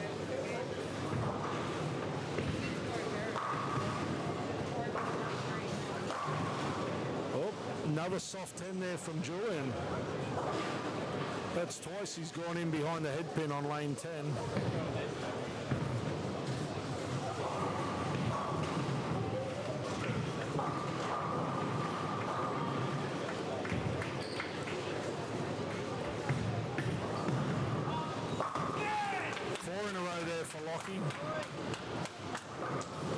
Steph makes no mistake with her 9 spare.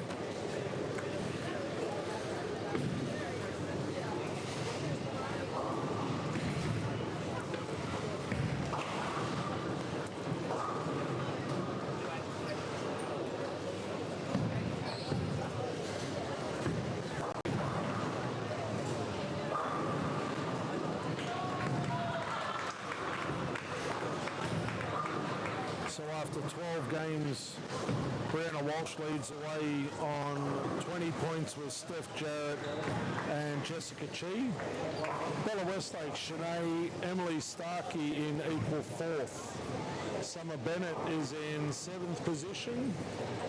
Rebecca Sutomo, Eloise Cox, Eva Price, Shyla Dawson, Deja Newington all on equal 8th.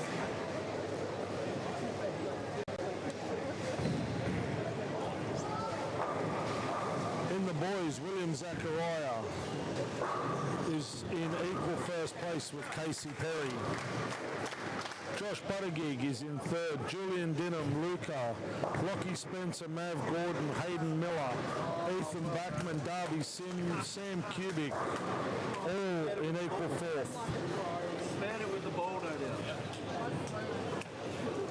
All into the 110.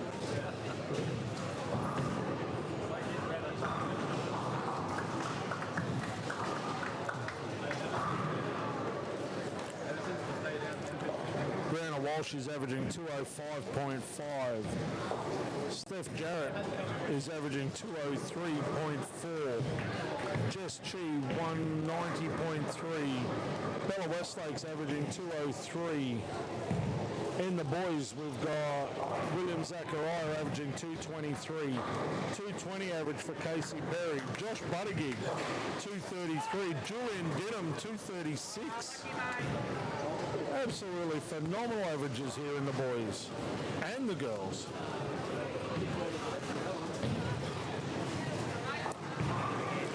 Shanae Key with 3 in a row. Look out. Shanae's finally turned up to bowl.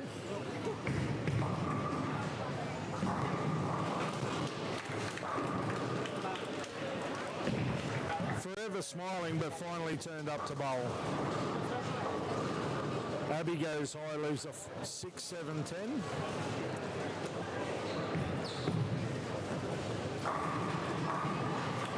William Zachariah kisses the 10 out.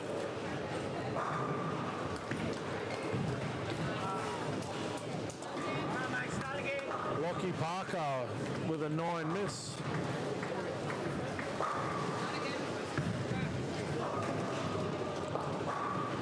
Mia gives Abby a little bit of a reprieve with an 8-1. Abby decided to have a go at that. Cherry's a 10 off the 6. Maverick Gordon with the front 5.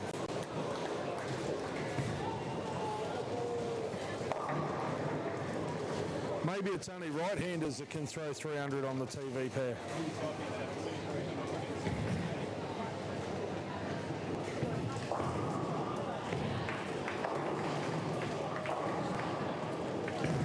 Shanae looking for 4 in a row. Goes Brooklyn to get it.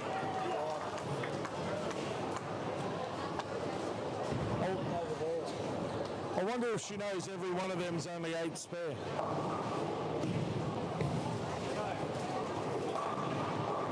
Oh, now tell me there's justice in this game. Steph Jarrett gets up there and punches a pocket for a stone 9. Shanae goes like Brooklyn, caves it in for 4 in a row, and giggles while she does it. TK would be home, super proud. That's my girl.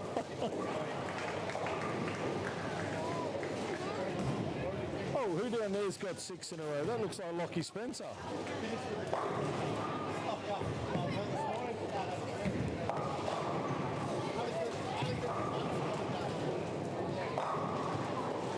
Julian's back with a strike. 9 spare there from Steph Jarrett.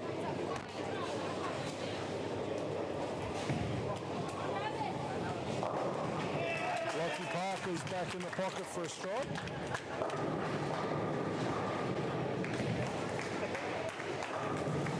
Abby can't quite kick the 10 out.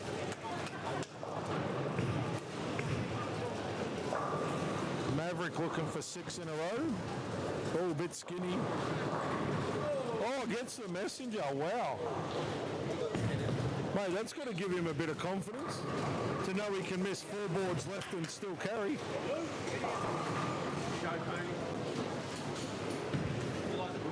Why not, Mia?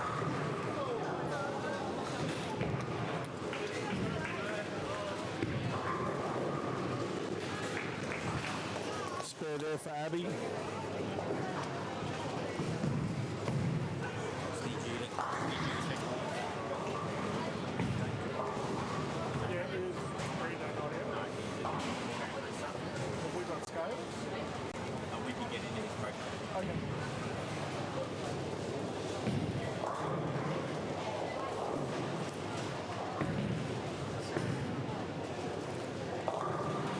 Shanae goes high, leaves a big 4.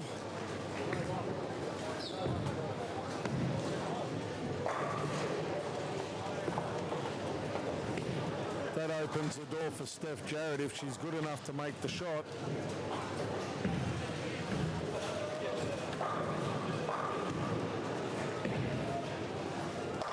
Great shot there by Steph. Seriously, if this young girl's not in a green and gold shirt by the end of the year, I'll be absolutely amazed.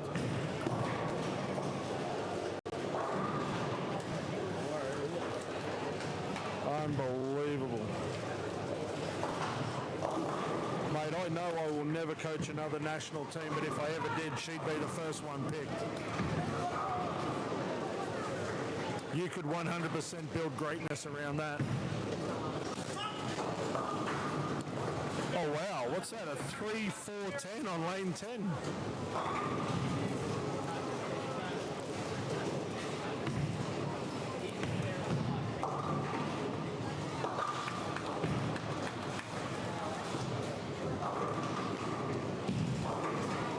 Emily Starkey with a double.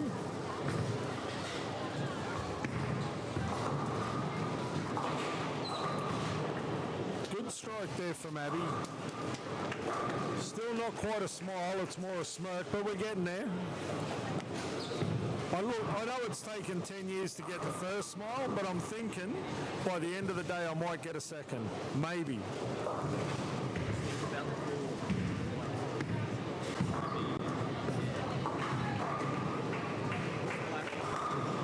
Maverick with the front 7.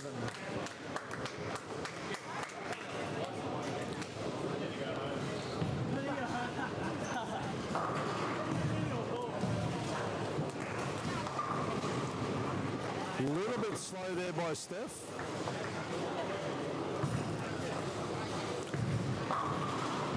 Oh, Tyler putting a bit of pressure back on Maverick. 7 in a row there for Lockie Spencer. Oh my God, she's hit the pocket on the left lane. Shanae struck in the pocket on the left. Giddy up.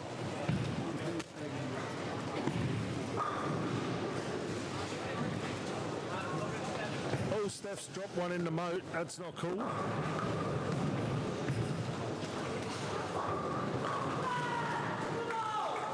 I think Julian might have got out of the purple into the black. Look out. Now I sound like I'm calling snooker.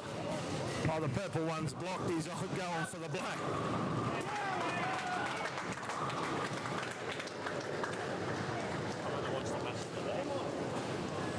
Which one? Get up loud. Yeah, but it's a New South Wales bowler. He could be throwing 150 pace.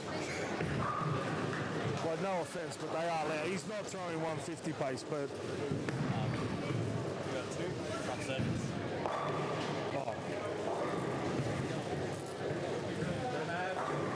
Oh, look out! Mav's come from the clouds.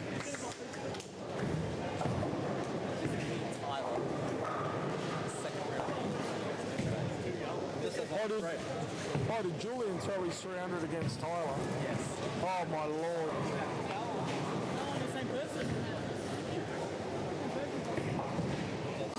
Mate, if I had 2 300s in the one day bowled at me, I'd have retired years ago. That would have been me done. He's celebrating with somebody. Yeah, well, did you see Rebecca's strike? That messenger took about 3 weeks to get there. Oh, yes. Tyler's coming hard. He's on the charge. He's set sail for the finish line, young Tyler. He's pinned the ears back. All day that shot's there.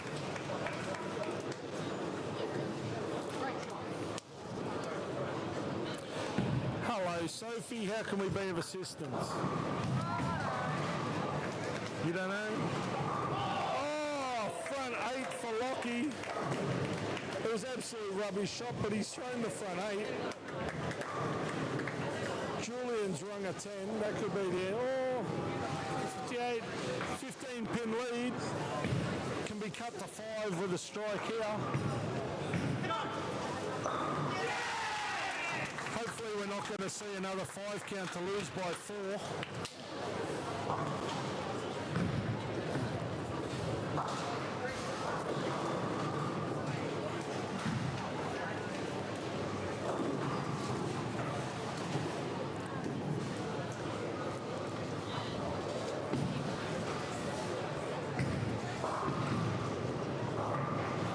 Solid spare there from Julian.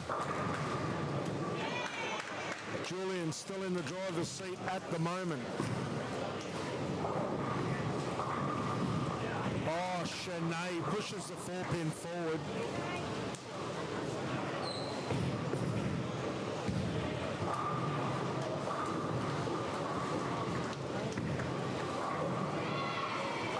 Mia flushes the pocket.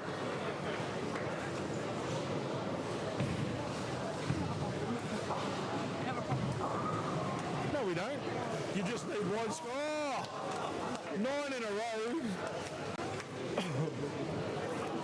Never a more solid strike. Never a more solid strike thrown.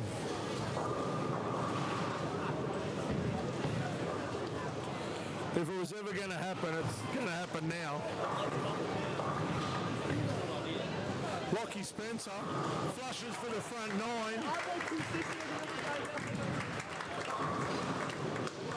Mate, William Zachariah bowled back-to-back 280s. Nobody gave him a golf clap. These two are going front 9 a pair.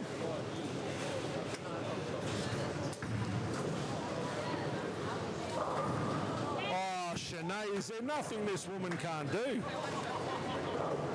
She can strike Brooklyn, she can hit the pocket, she'll almost carry the 3-pin.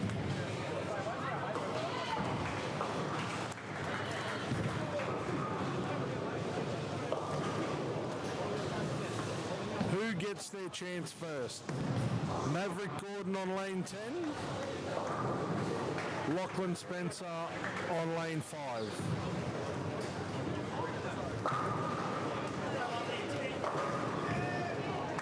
Lachlan Parker with a 9 count. That takes a bit of pressure off young Jordan. Young Julian.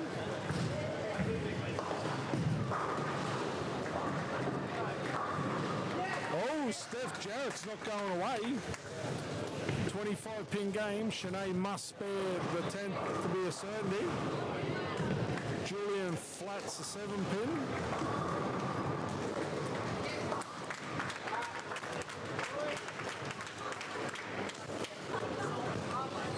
Julian must spare.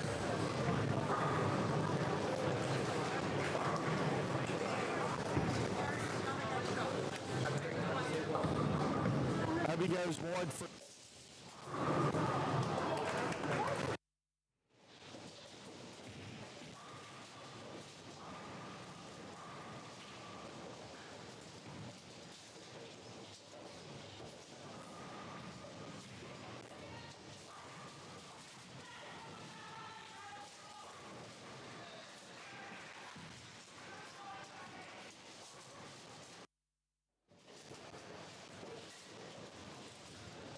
If he 5 counts for the draw.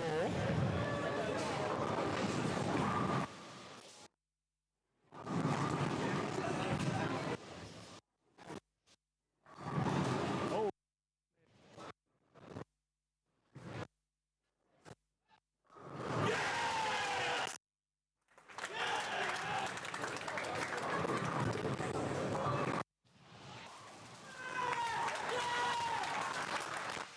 Julian takes 17-12.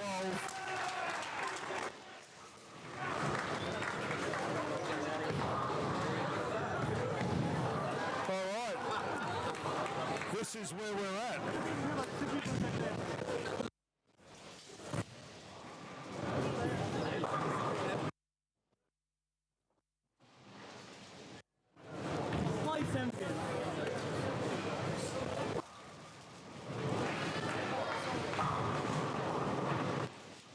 Fifth frame. Oh, Mia, bowler 9, get a 9, love. That's what you get. Standard.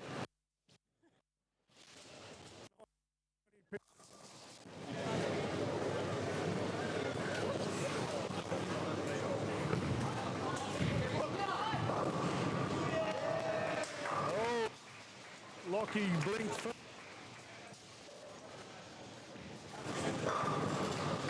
279, he's only going to win by 90.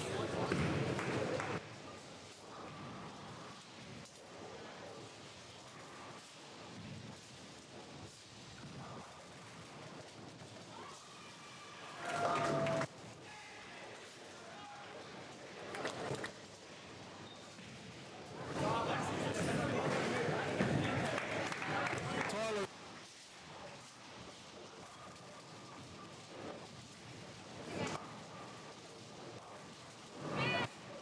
Danae's answering the call.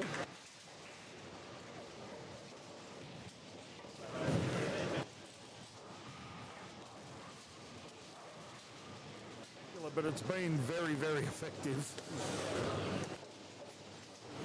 Mav gave that one a little more room. Go the 2 pin, the same as Spence.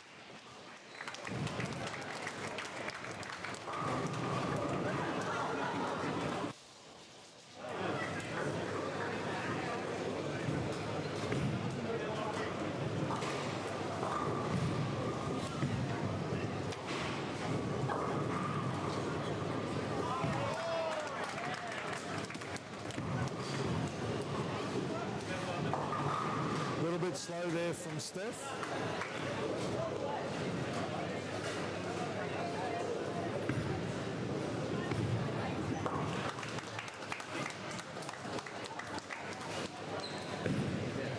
Considering how much of a train wreck that game started at, it was actually a very good game there between Tyler Clarkson and Maverick.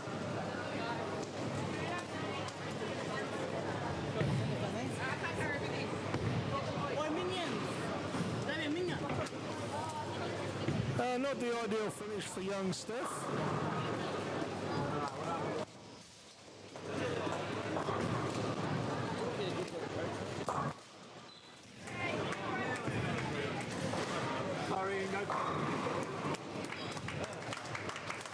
So we've got a 277. It's a 299 for Maverick Gordon. 238 for Shanae Key. William William Zachariah is going to throw a possible 227 to win by 3, unless he absolutely.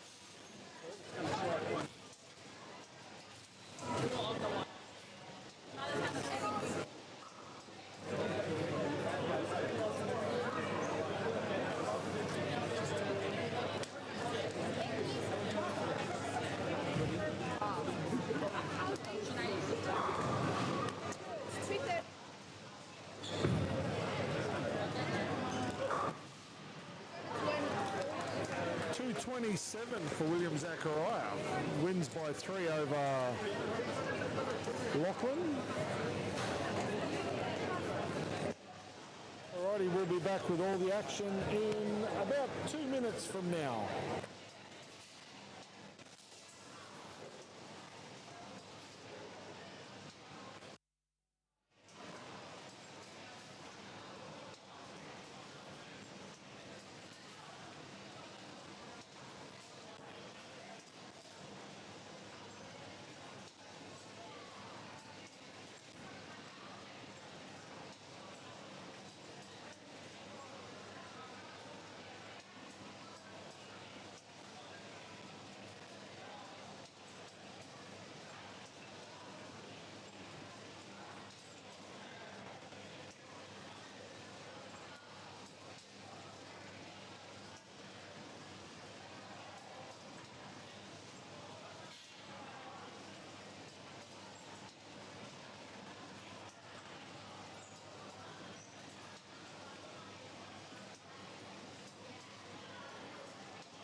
Up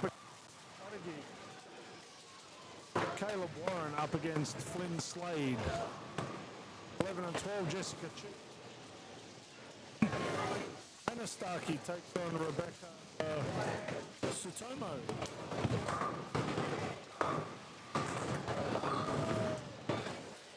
Goes a little high loop. Luca McPherson kicks the 7 out.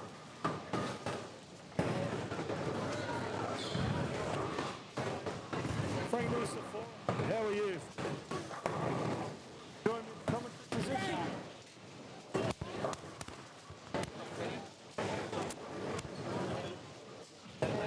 Flint 247.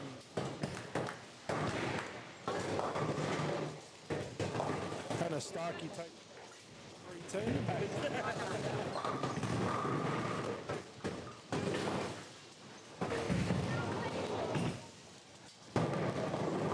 Flynn makes his 7 spare.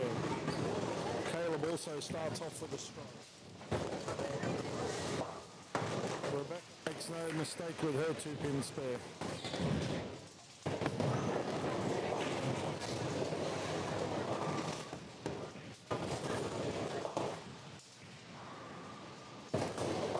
Emily Starkey smacks a pocket. She's off to a solid start against Jess.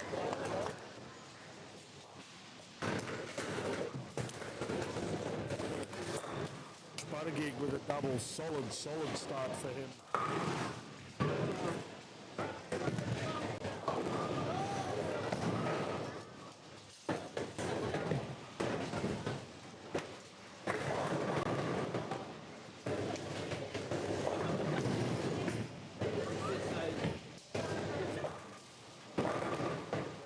Jessica, Tenpin ball just drives a little too hard.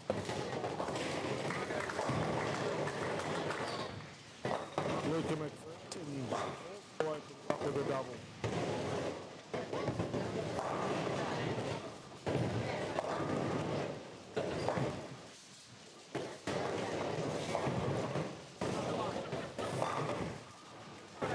Flynn rings the 10 on lane 9. Oh, sorry, rings the 7.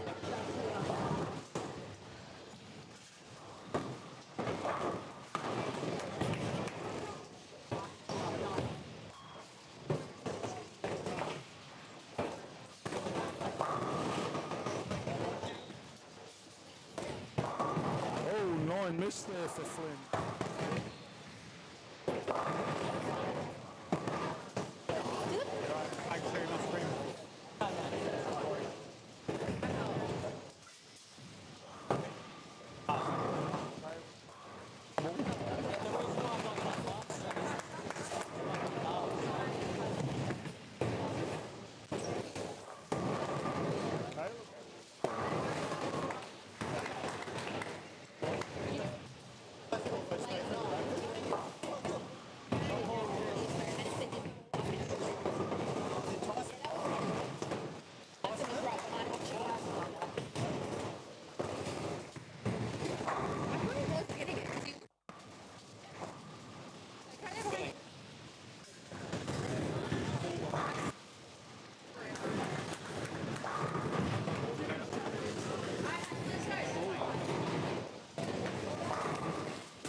Bouncing around down the back. I reckon.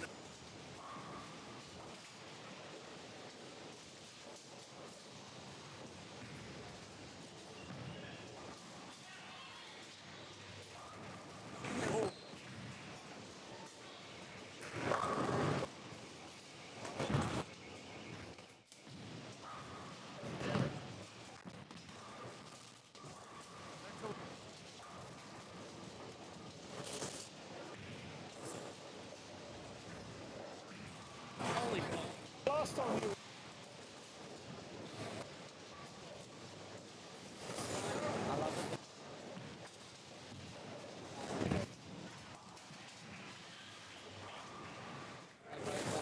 Nice to see the tournament director.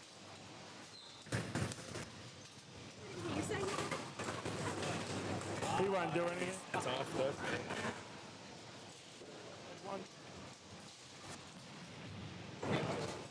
As a technician, he's a great tournament director.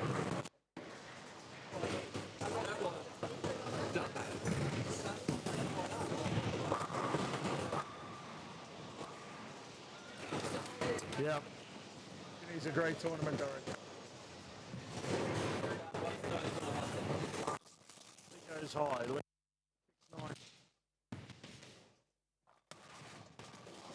Oh, to say unlucky. Left hand.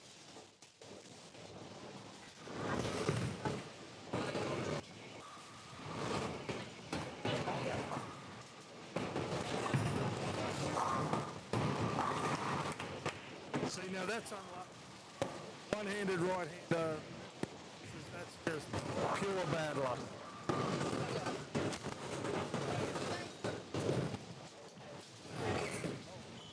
not cool.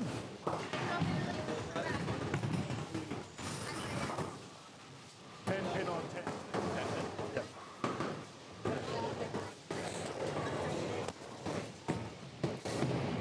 Rolls that one up, goes a little bit high, rolls the 6 out, leaves just the 10.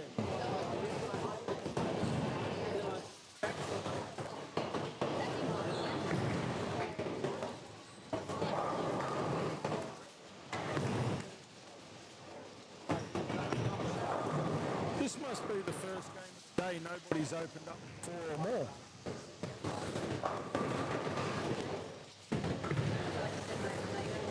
First game of the day. Hannah with a 9 spare.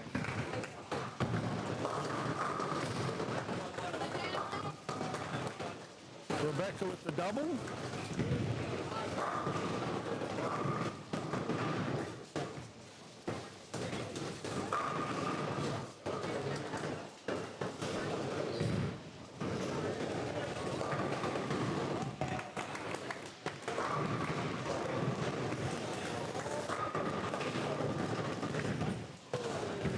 Okay, that could be a bit far for the text to get. Oh, go on, Tyson, go get it.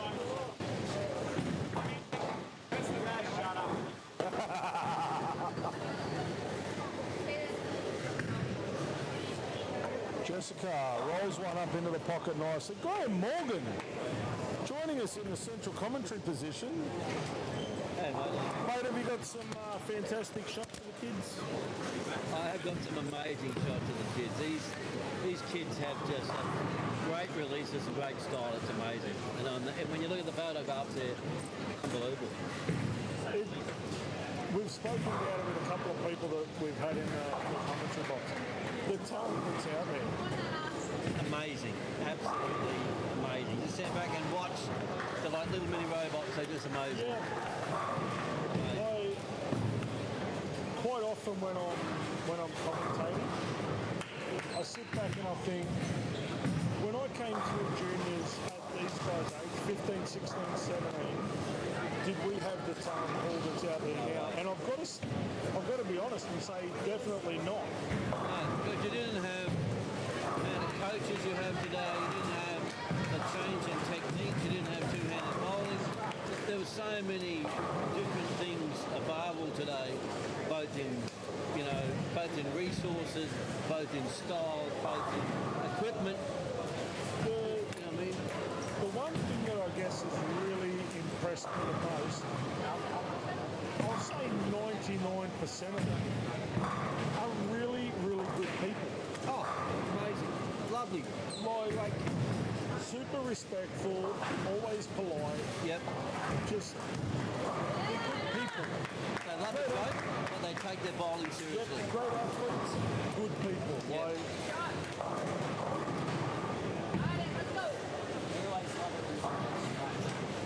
I mean, look, even the left-handers are nice people. I know, which is quite strange, but anyway. That's about as close as a compliment you're going to get me to give a lefty. Mate, I never expected. Nah, look. I mean, all jokes aside, left-handed, right-hand, whatever. The skill level involved to do what they do these days is amazing. Yeah, it's just next level. Yeah. It's just next level. But to look at it, you can also, I just look at it as it's just another challenge to try and when you bowl against these kids in tournaments and open tournaments, you go, man, I got to get 200% out of my 75% just to turn up, I mean, I look back when I was their age, everybody said, look, what you guys are doing with the bowling ball is wrong. Eating like that many revs, that much power, right. And then you watch these two-handers come out, and as much as I don't agree with it, and I'm not a big fan of it, I also understand this is the future of the game. Yeah. And if what we're looking at here is the future of the game, so be it. we are in an amazing position. Absolutely amazing position. I think in 10, the next amount of years' time, two-hand will be the single-handed with a complete flip. But like just the variations in the two-handed. Like we've got Luca McPherson who's sitting there basically bellying the ball half the lane. Flynn's playing a lot straighter. Both playing the same break point. Two completely different ways of getting there with about a comparable rev rate. Yeah. Some of them bounce it into the lane, some of them lay it down on the lane. It's amazing the different styles, as you said. But even the girls, like you've got Brianna Walsh who has been bowling two-handed for a while. I mean, you look at that young Steph Jarrett, and that kid is just next level. Yeah. Yeah. I mean, in the not too distant future, I wouldn't be surprised to see an Australian team go away with 3 or 4 two-handed females. I don't think it's even it's an if. It's just a win. Yeah. It's just a win. Like Summer Bennett, her game's improved over the last probably 12 to 18 months as well. Yeah. And then you've got, even younger again, you've got young Sydney Forrest, one-hander. Her skill level and her game has gone to the next level as well. Mia Sloper, left-hander. There's some really good bowlers out there, just amazing.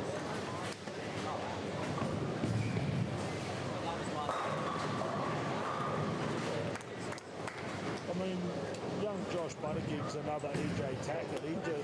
He's all the bottom of the swing, and there is a mile of hand. Yeah. Just ready to unleash a world of hurt. Like, And I think the girls on these sorts of patterns throw it at such the right pace. yeah. Just the right pace. And obviously the guys with the hand, they've got to keep the pace up, but the girls just have a really nice pace for that type of shot. Correct. But I mean, you have a look at the styles of some of the girls. Like Emily Stark, other than Steph Jarrett, Emily Stark, who one-handed, would have the highest rev rate in the field. You'd think so.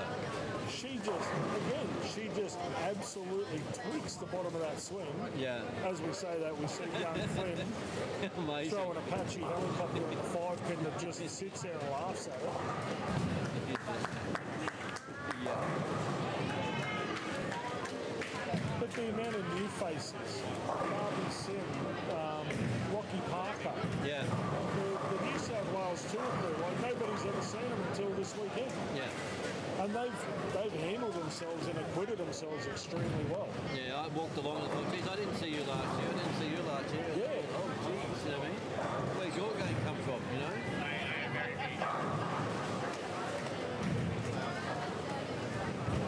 I just think as a sport we're in a pretty good. If this is the future of our sport in here, we're looking okay.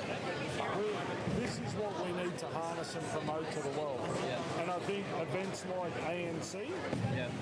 and for what, and look, whether you like corner pins or not, and I know there are a lot of people out there that are anti-corner pins, but you've got to take your hat off to the showcase they've supplied Yeah.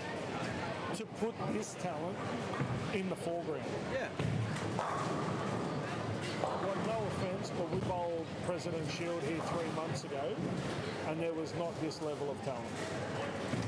Oh, I don't doubt it. Right? Like This is... as I said, if you look across the lanes, across the board, the level of talent that's in this room at the moment is next level. Yeah. This is dead set a conglomeration of greatness right here. I just...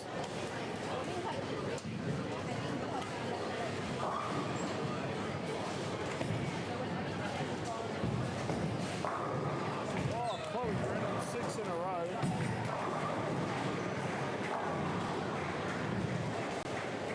Where's young Adam Spencer? He'd be glowing seeing that.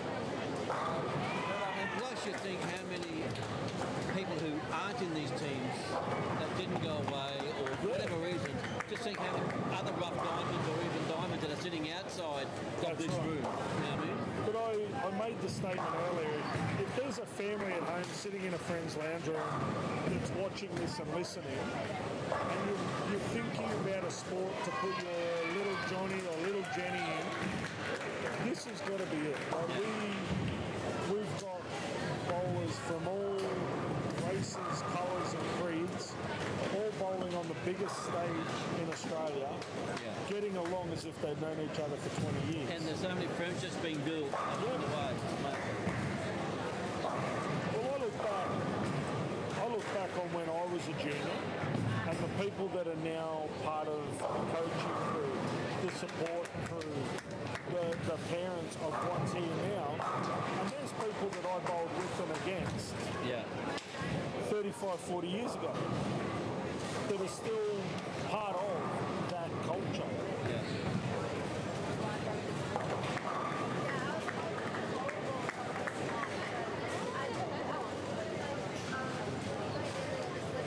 I was just saying, this is the first game all day that nobody's opened up with the front four already. Have your elbow up on the table, away from the arm. You're both going to watch away from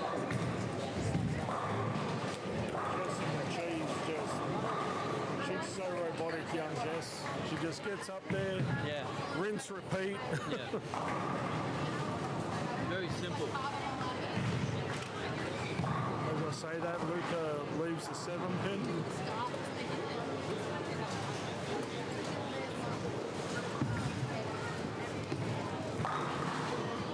Josh didn't like that off the hand. He must have caught that last little bit of head oil. Gets the kick long.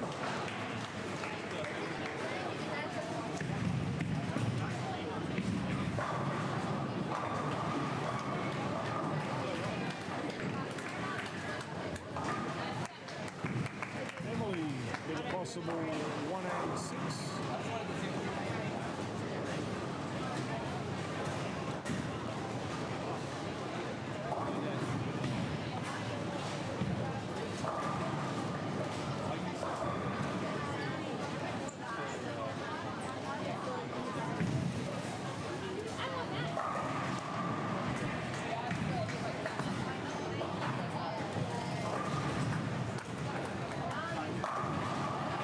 With a nice solid strike. Could be a little bit too late, but I mean a double does wonderful things to people. Down by 30, throw a double and watch your opponent squeeze up a little.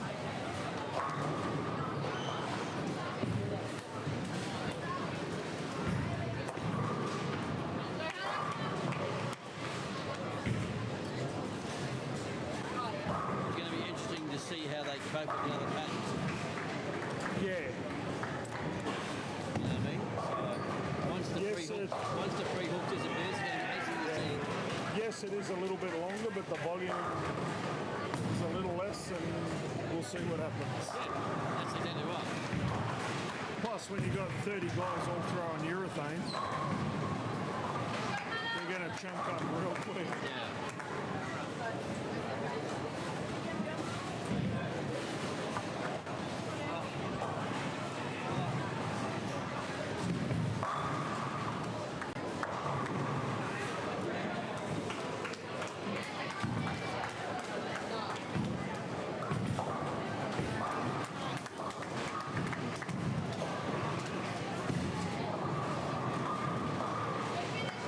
With a 184 will go down to Rebecca's 230.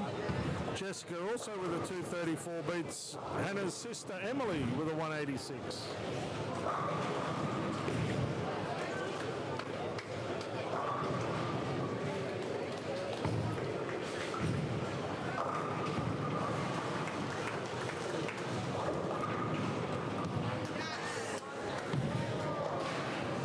Rebecca finishes with 234.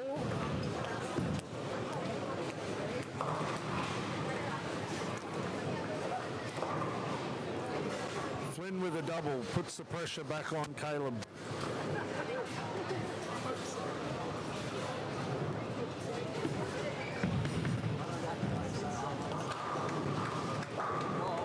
Wow, Caleb gets the carry. I want a refund on that. Oh my Lord. Talk about getting kissed on the cheek by a unicorn. Oh my God.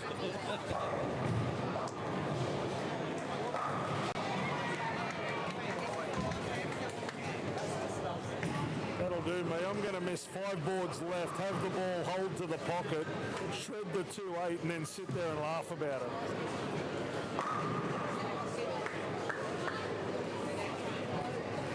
Wow.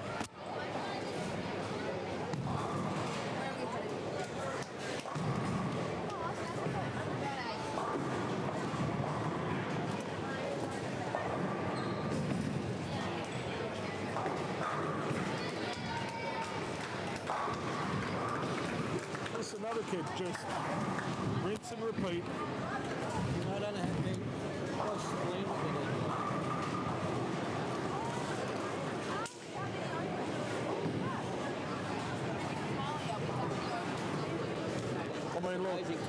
I mean, look, I could tweak the cover off a bowling ball, but I couldn't do it that smooth and that consistent.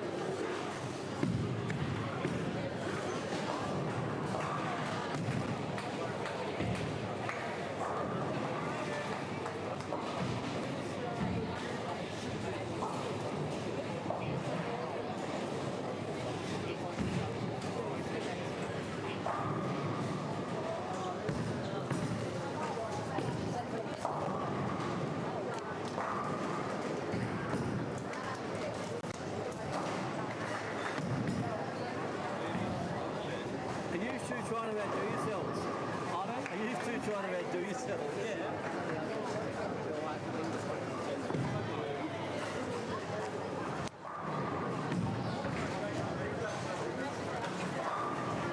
This is what I was talking about, the squeeze. Flynn's lined up, Caleb's shaky. They both strike out, they tie. Yeah, but he's threw it in the soup with that. Yeah, but he's finishing on his good lane. Yeah. Both of them are. So there's no reason why we can't get our first tie. No, true.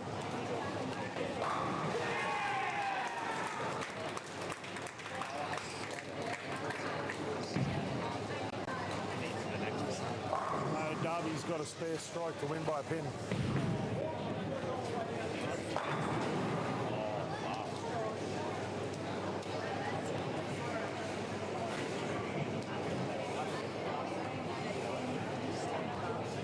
Needs to strike. In case he doesn't strike, he can't win. 9 spare loses by a pin. Oh no, sorry, 8 spare loses by a pin.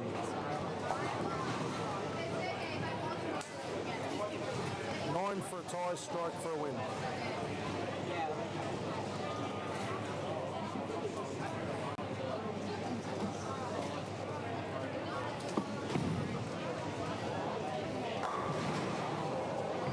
Must spare to tie. Jesus. Young Josh Buttigieg just put that 10-pin into intensive care.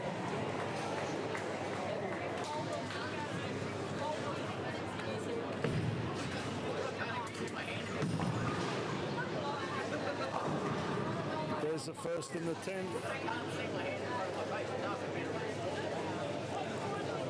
Caleb's doing the right thing. Caleb's now putting the squeeze back on Flynn.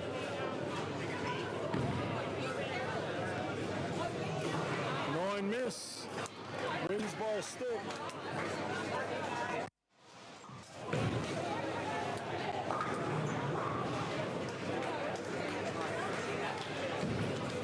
We're on the cusp of our first tie.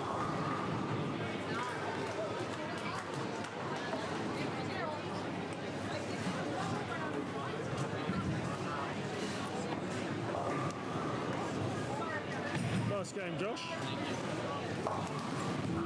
Oh.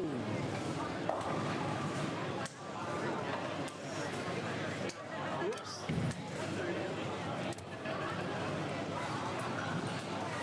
Well, it all boils down to this shot.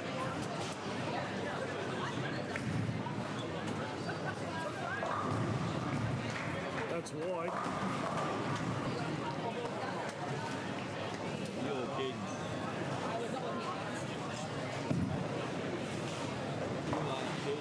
Wow. You are kidding me. What else can you you say? Wow. Spins it and it doesn't fall. And stay, Wow. how did that even stay up?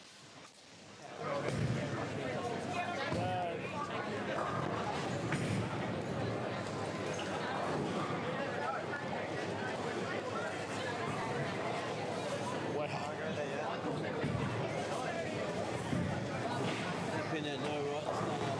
No. And that was to lose the match. Yeah. Yeah. Wow. You see Francis is here? That is... I don't know what else to say. Like, Nothing in it. Yeah, that's it. That's the bowling gods not liking you at all. we've seen the girls do it to the 7 pin on lane 11 twice today. But not that sort of rev rate coming in on that sort of angle. I'm not spinning it completely round and round and round. It's still not working. Well, that didn't only spin, that spun and wobbled Yeah. like that. When general laws of physics tells you that should fall. Oh, he's called you in the sub big ads. You subbing in. You subbing in. Hey. Apparently that's allowed. Did you see the girl? See the girl? Yeah. 240 something? Really? There's 6 or 7 in a row. Billy Gardner, super coach. Clinics. Winning. Clinics. Ain't nobody going to pay for that, I'll tell you. I'll give you $1.50. It's $1.50 more than I'm earning here.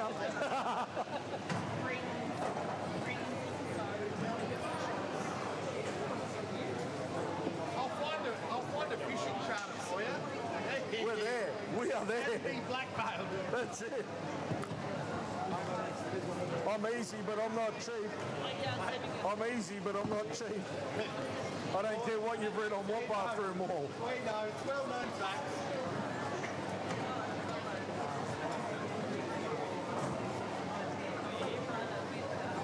Alrighty, final game. This is it for the day.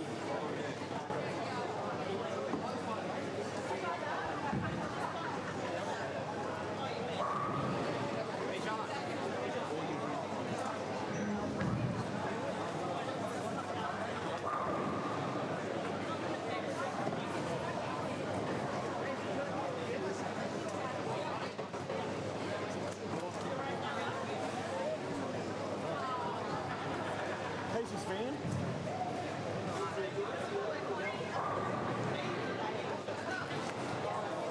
So we have Hayden Miller against Maverick Gordon. Of course, Maverick did throw the front 9 on this pair last time he was out. Zeb Holt against Casey Perry. Alicia McGarry against Sinead Keaton. B. Kite against Shyla Dawson. Go Sinead. See, now I can cheer for you.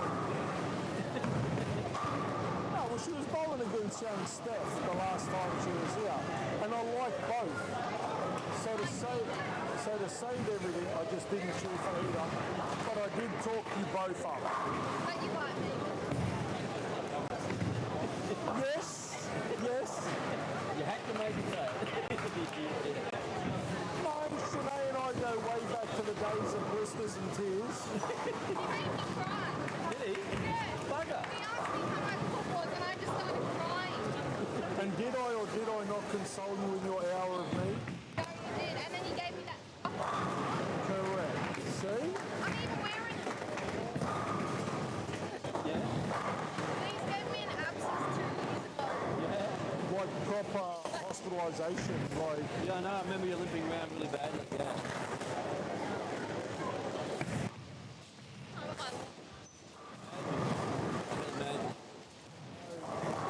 Have a lot of sympathy for a lot. My heart bled for her that day. I could see how much pain she was in. I went to the doctor 3 times and the hospital once.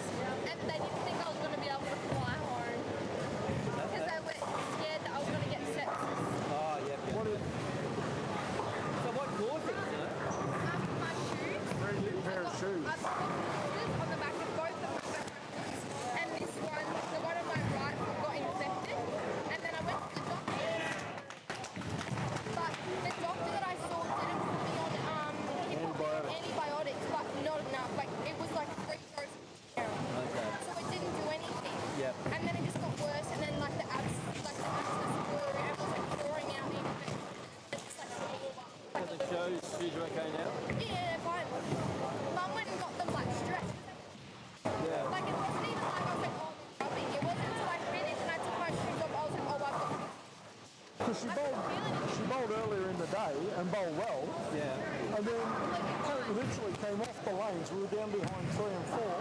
And she said to Mum, she goes, oh, my right foot feels a bit sore. I think my shoes are tight. Took them off, and there's just blisters everywhere. And it wasn't even like they were, it was like rubbing. It wasn't even like, oh, I need to change my shoes. Like, it's like rubbing. I couldn't feel anything. It was so weird. Because normally I can just feel it rubbing. And I'm like, oh, like it's sore, like they're rubbing, but nothing. Absolutely. I finished bowling and I had blisters on both of my feet. On the back. With the right one was a lot worse than it was. It's done a bunch of different shoes, eh? Yeah. That's weird, eh? And then I could barely even bowl. Holt goes a little light, leaves the bucket. Yeah, it was the weirdest. Yeah, I know. I remember her being in agony last year.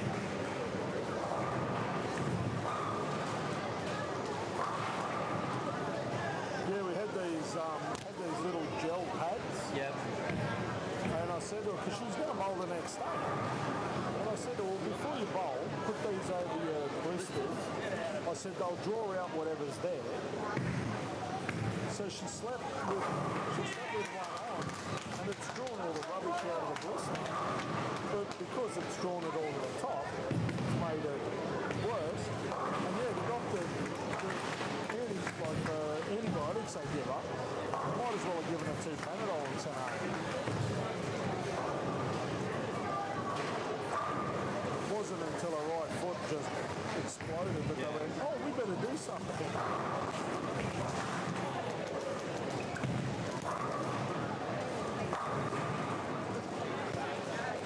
Hayden Miller with the front 3. See, this is more like the last game. We didn't have anybody open up with the front 3 or 4. Yeah. The only game all day that nobody's opened up with at least the front 4.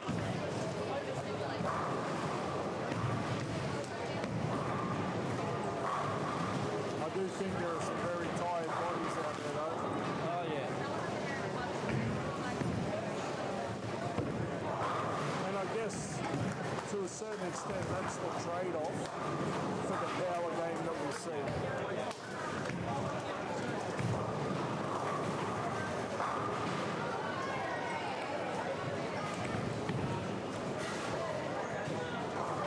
Oh, Hannah Starkey spares a 2-4-8-10. Great spare down there on lane 8.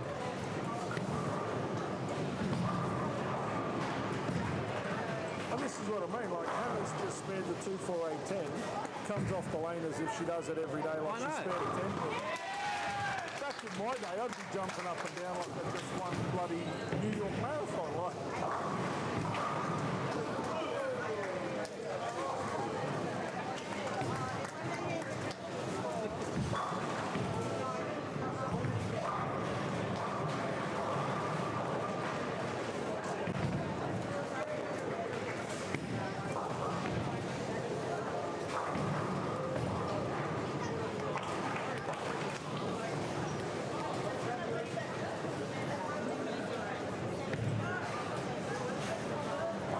Hey, Heather, did you get that pin in the gutter on 9? Oh, Sinead, 3 in a row. 3 in a row looking good doing it. Her last outing on 11 and 12, there was more Brooklands and pockets, but anyway. Nice shot. Yeah, that was a nice shot. That was super shot. That was a nice shot.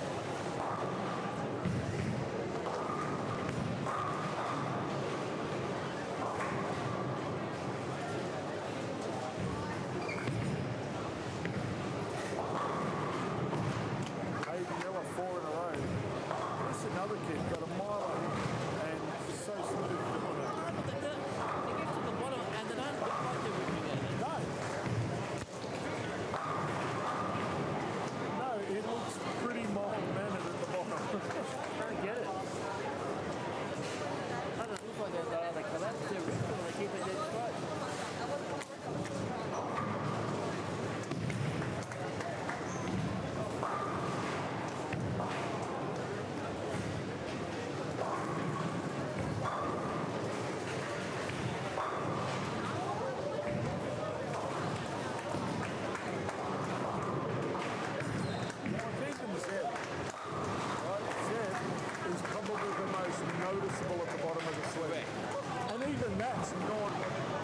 uncomfortably aggressive. You know what I mean? Like, yes, you can tell he's giving it a tweak, but the rest of them, it's just like, oh yeah, get to the bottom, get through the ball.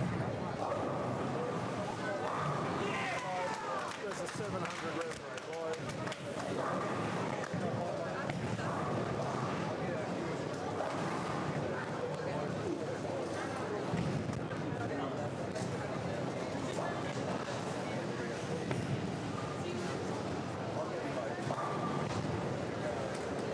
Jessica with another strike.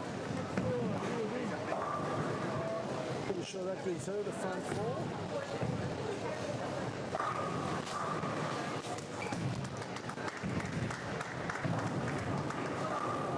Hayden caves in the 258.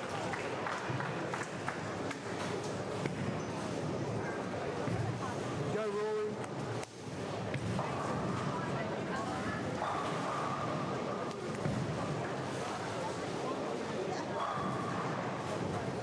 Be the ball.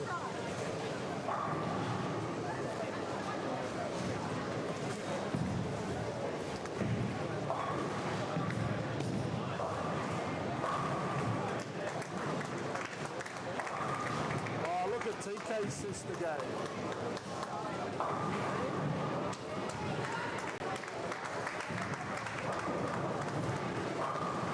Edward's being known as TK's sister. Hey? Edward's being known as TK's sister.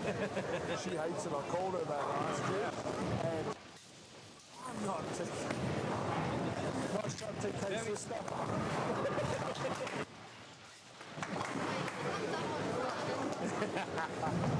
He's not going to defend you. Nice shot though.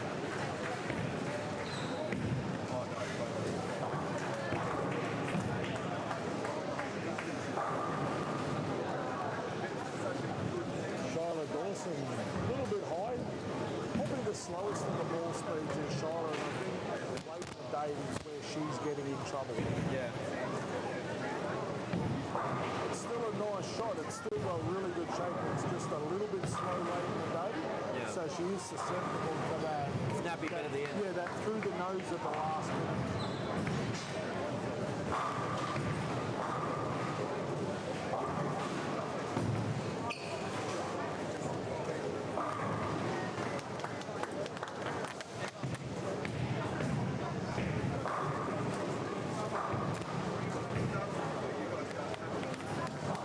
Maverick gets up there with a strike. Hayden Miller looking for the front six.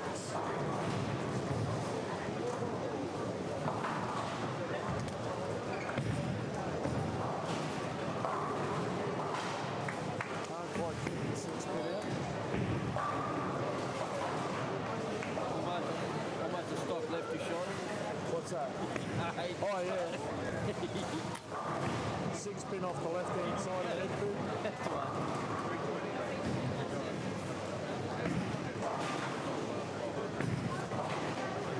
Oh, roll up ball. Beautiful shot. That is.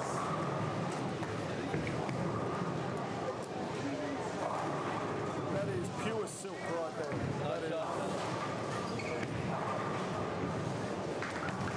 That's my teammate right there. That is pure silk right there.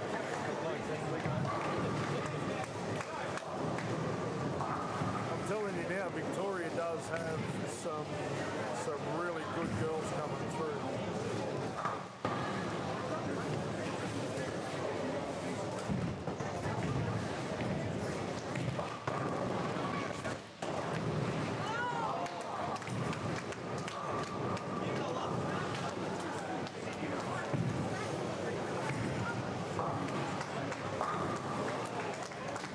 Zed's 3 in a row. He's making the charge for Casey.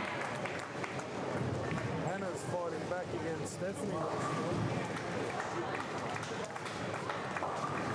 Speed kite goes a little high, leaves a 610.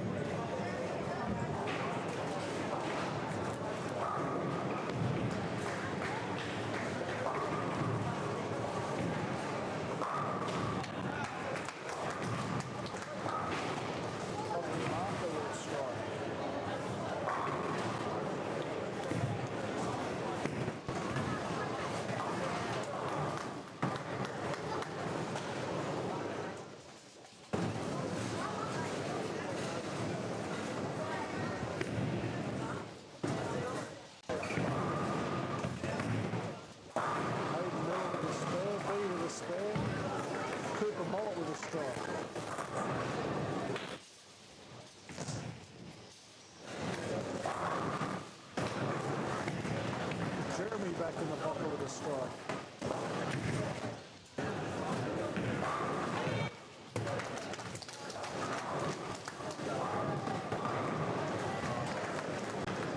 Tyler Clarkson with the front 5 down there on 5 and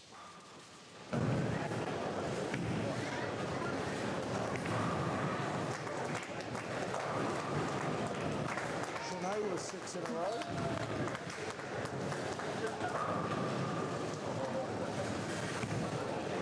Shanae's back in her Brooklyn pocket. She's comfortable again.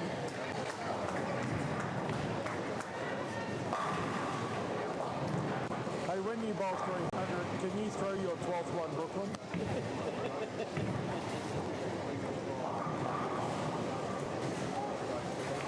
I can try. That'll make my day.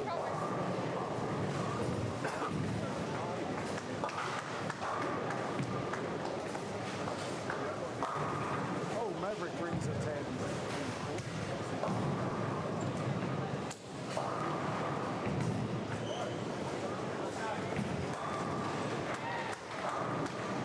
Steph with the double.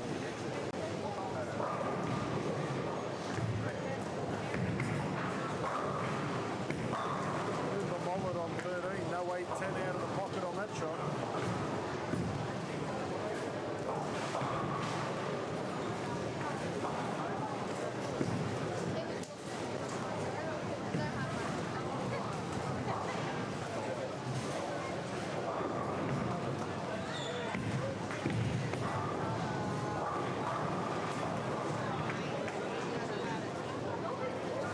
Oh, have a go. Stomp it.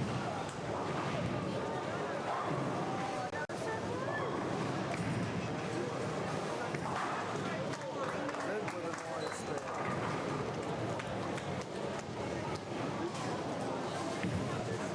Casey can strike here to put a little bit of pressure back on young Zeb.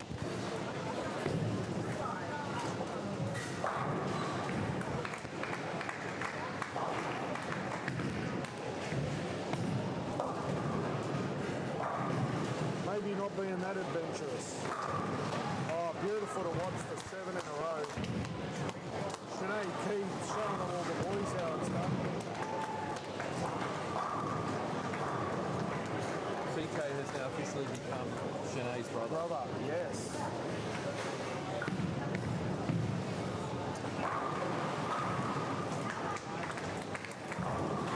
There you go, TK. I know you're listening, so you have now become Shanae's brother. Hey, Will.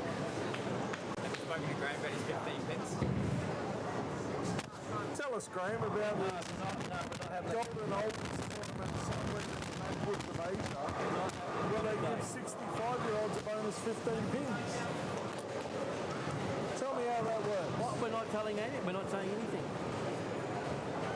That's what we're doing. I think we should touch on this for just a moment. No, we don't need to touch on anything.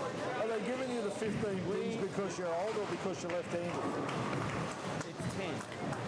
Oh, hang on, we've got it up here. 10. 61 to 65 get me. How old are you? 65. I'll be 65 this year, so I'm getting 10, not 15. Sorry, 10. Which is almost as good as the female's 8 pin. Well, so if you're a 65-year-old female, do you get 18 pins? No, you get 10 also. Oh, so there's no bonus pins based on gender like there is in Australia? No. Okay. Oh, I'm a little more at ease with that. I do not understand why gender gives you bonus pins. You should have mine. Exactly. Well, yeah, but I think he gives it. I think he gets 10, but he's going to give 15 back. Why do I talk to you two?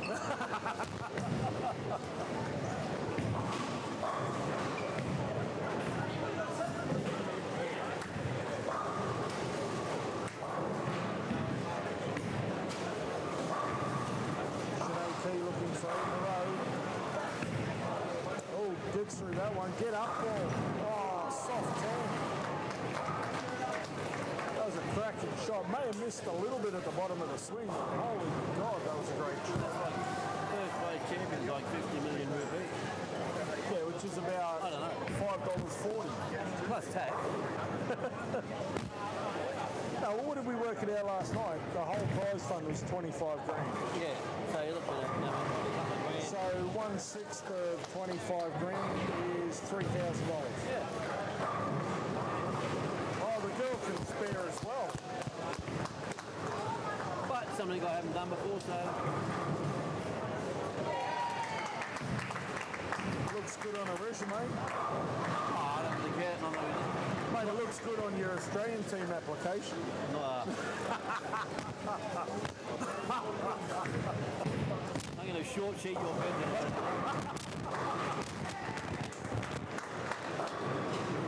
You may have no sheets. Please, Mr. Morgan, can you justify why we should select you in a team? Well, let me think about this, shall I?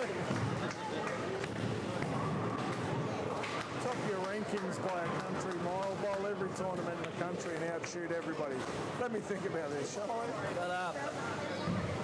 I went overseas and knocked one off over there too, just because I could.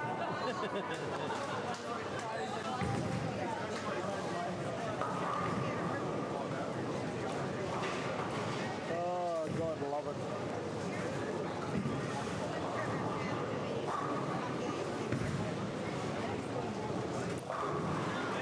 Yeah, so as soon as I get back, I'm going to decide whether I'm going to go over there or not.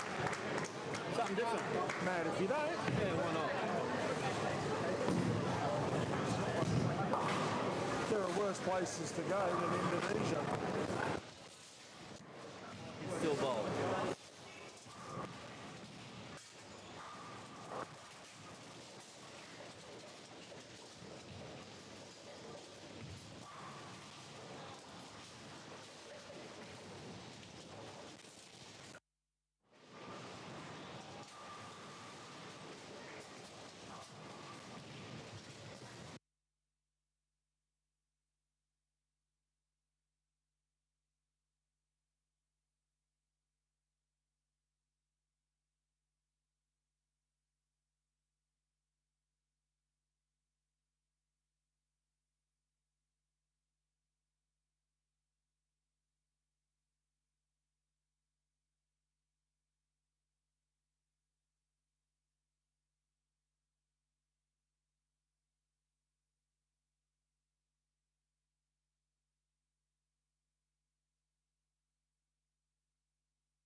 matchplay system. If she opens it, yes.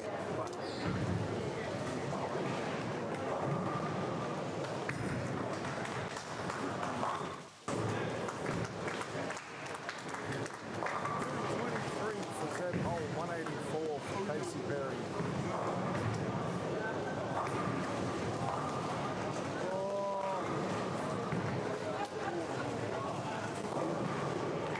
They could just be each other's siblings now. Look at these kids. Get his kid for the strike.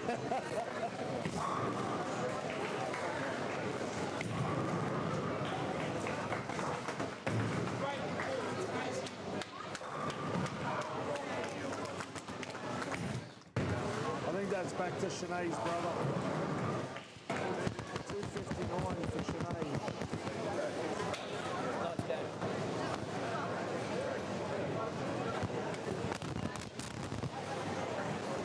The last one, sir?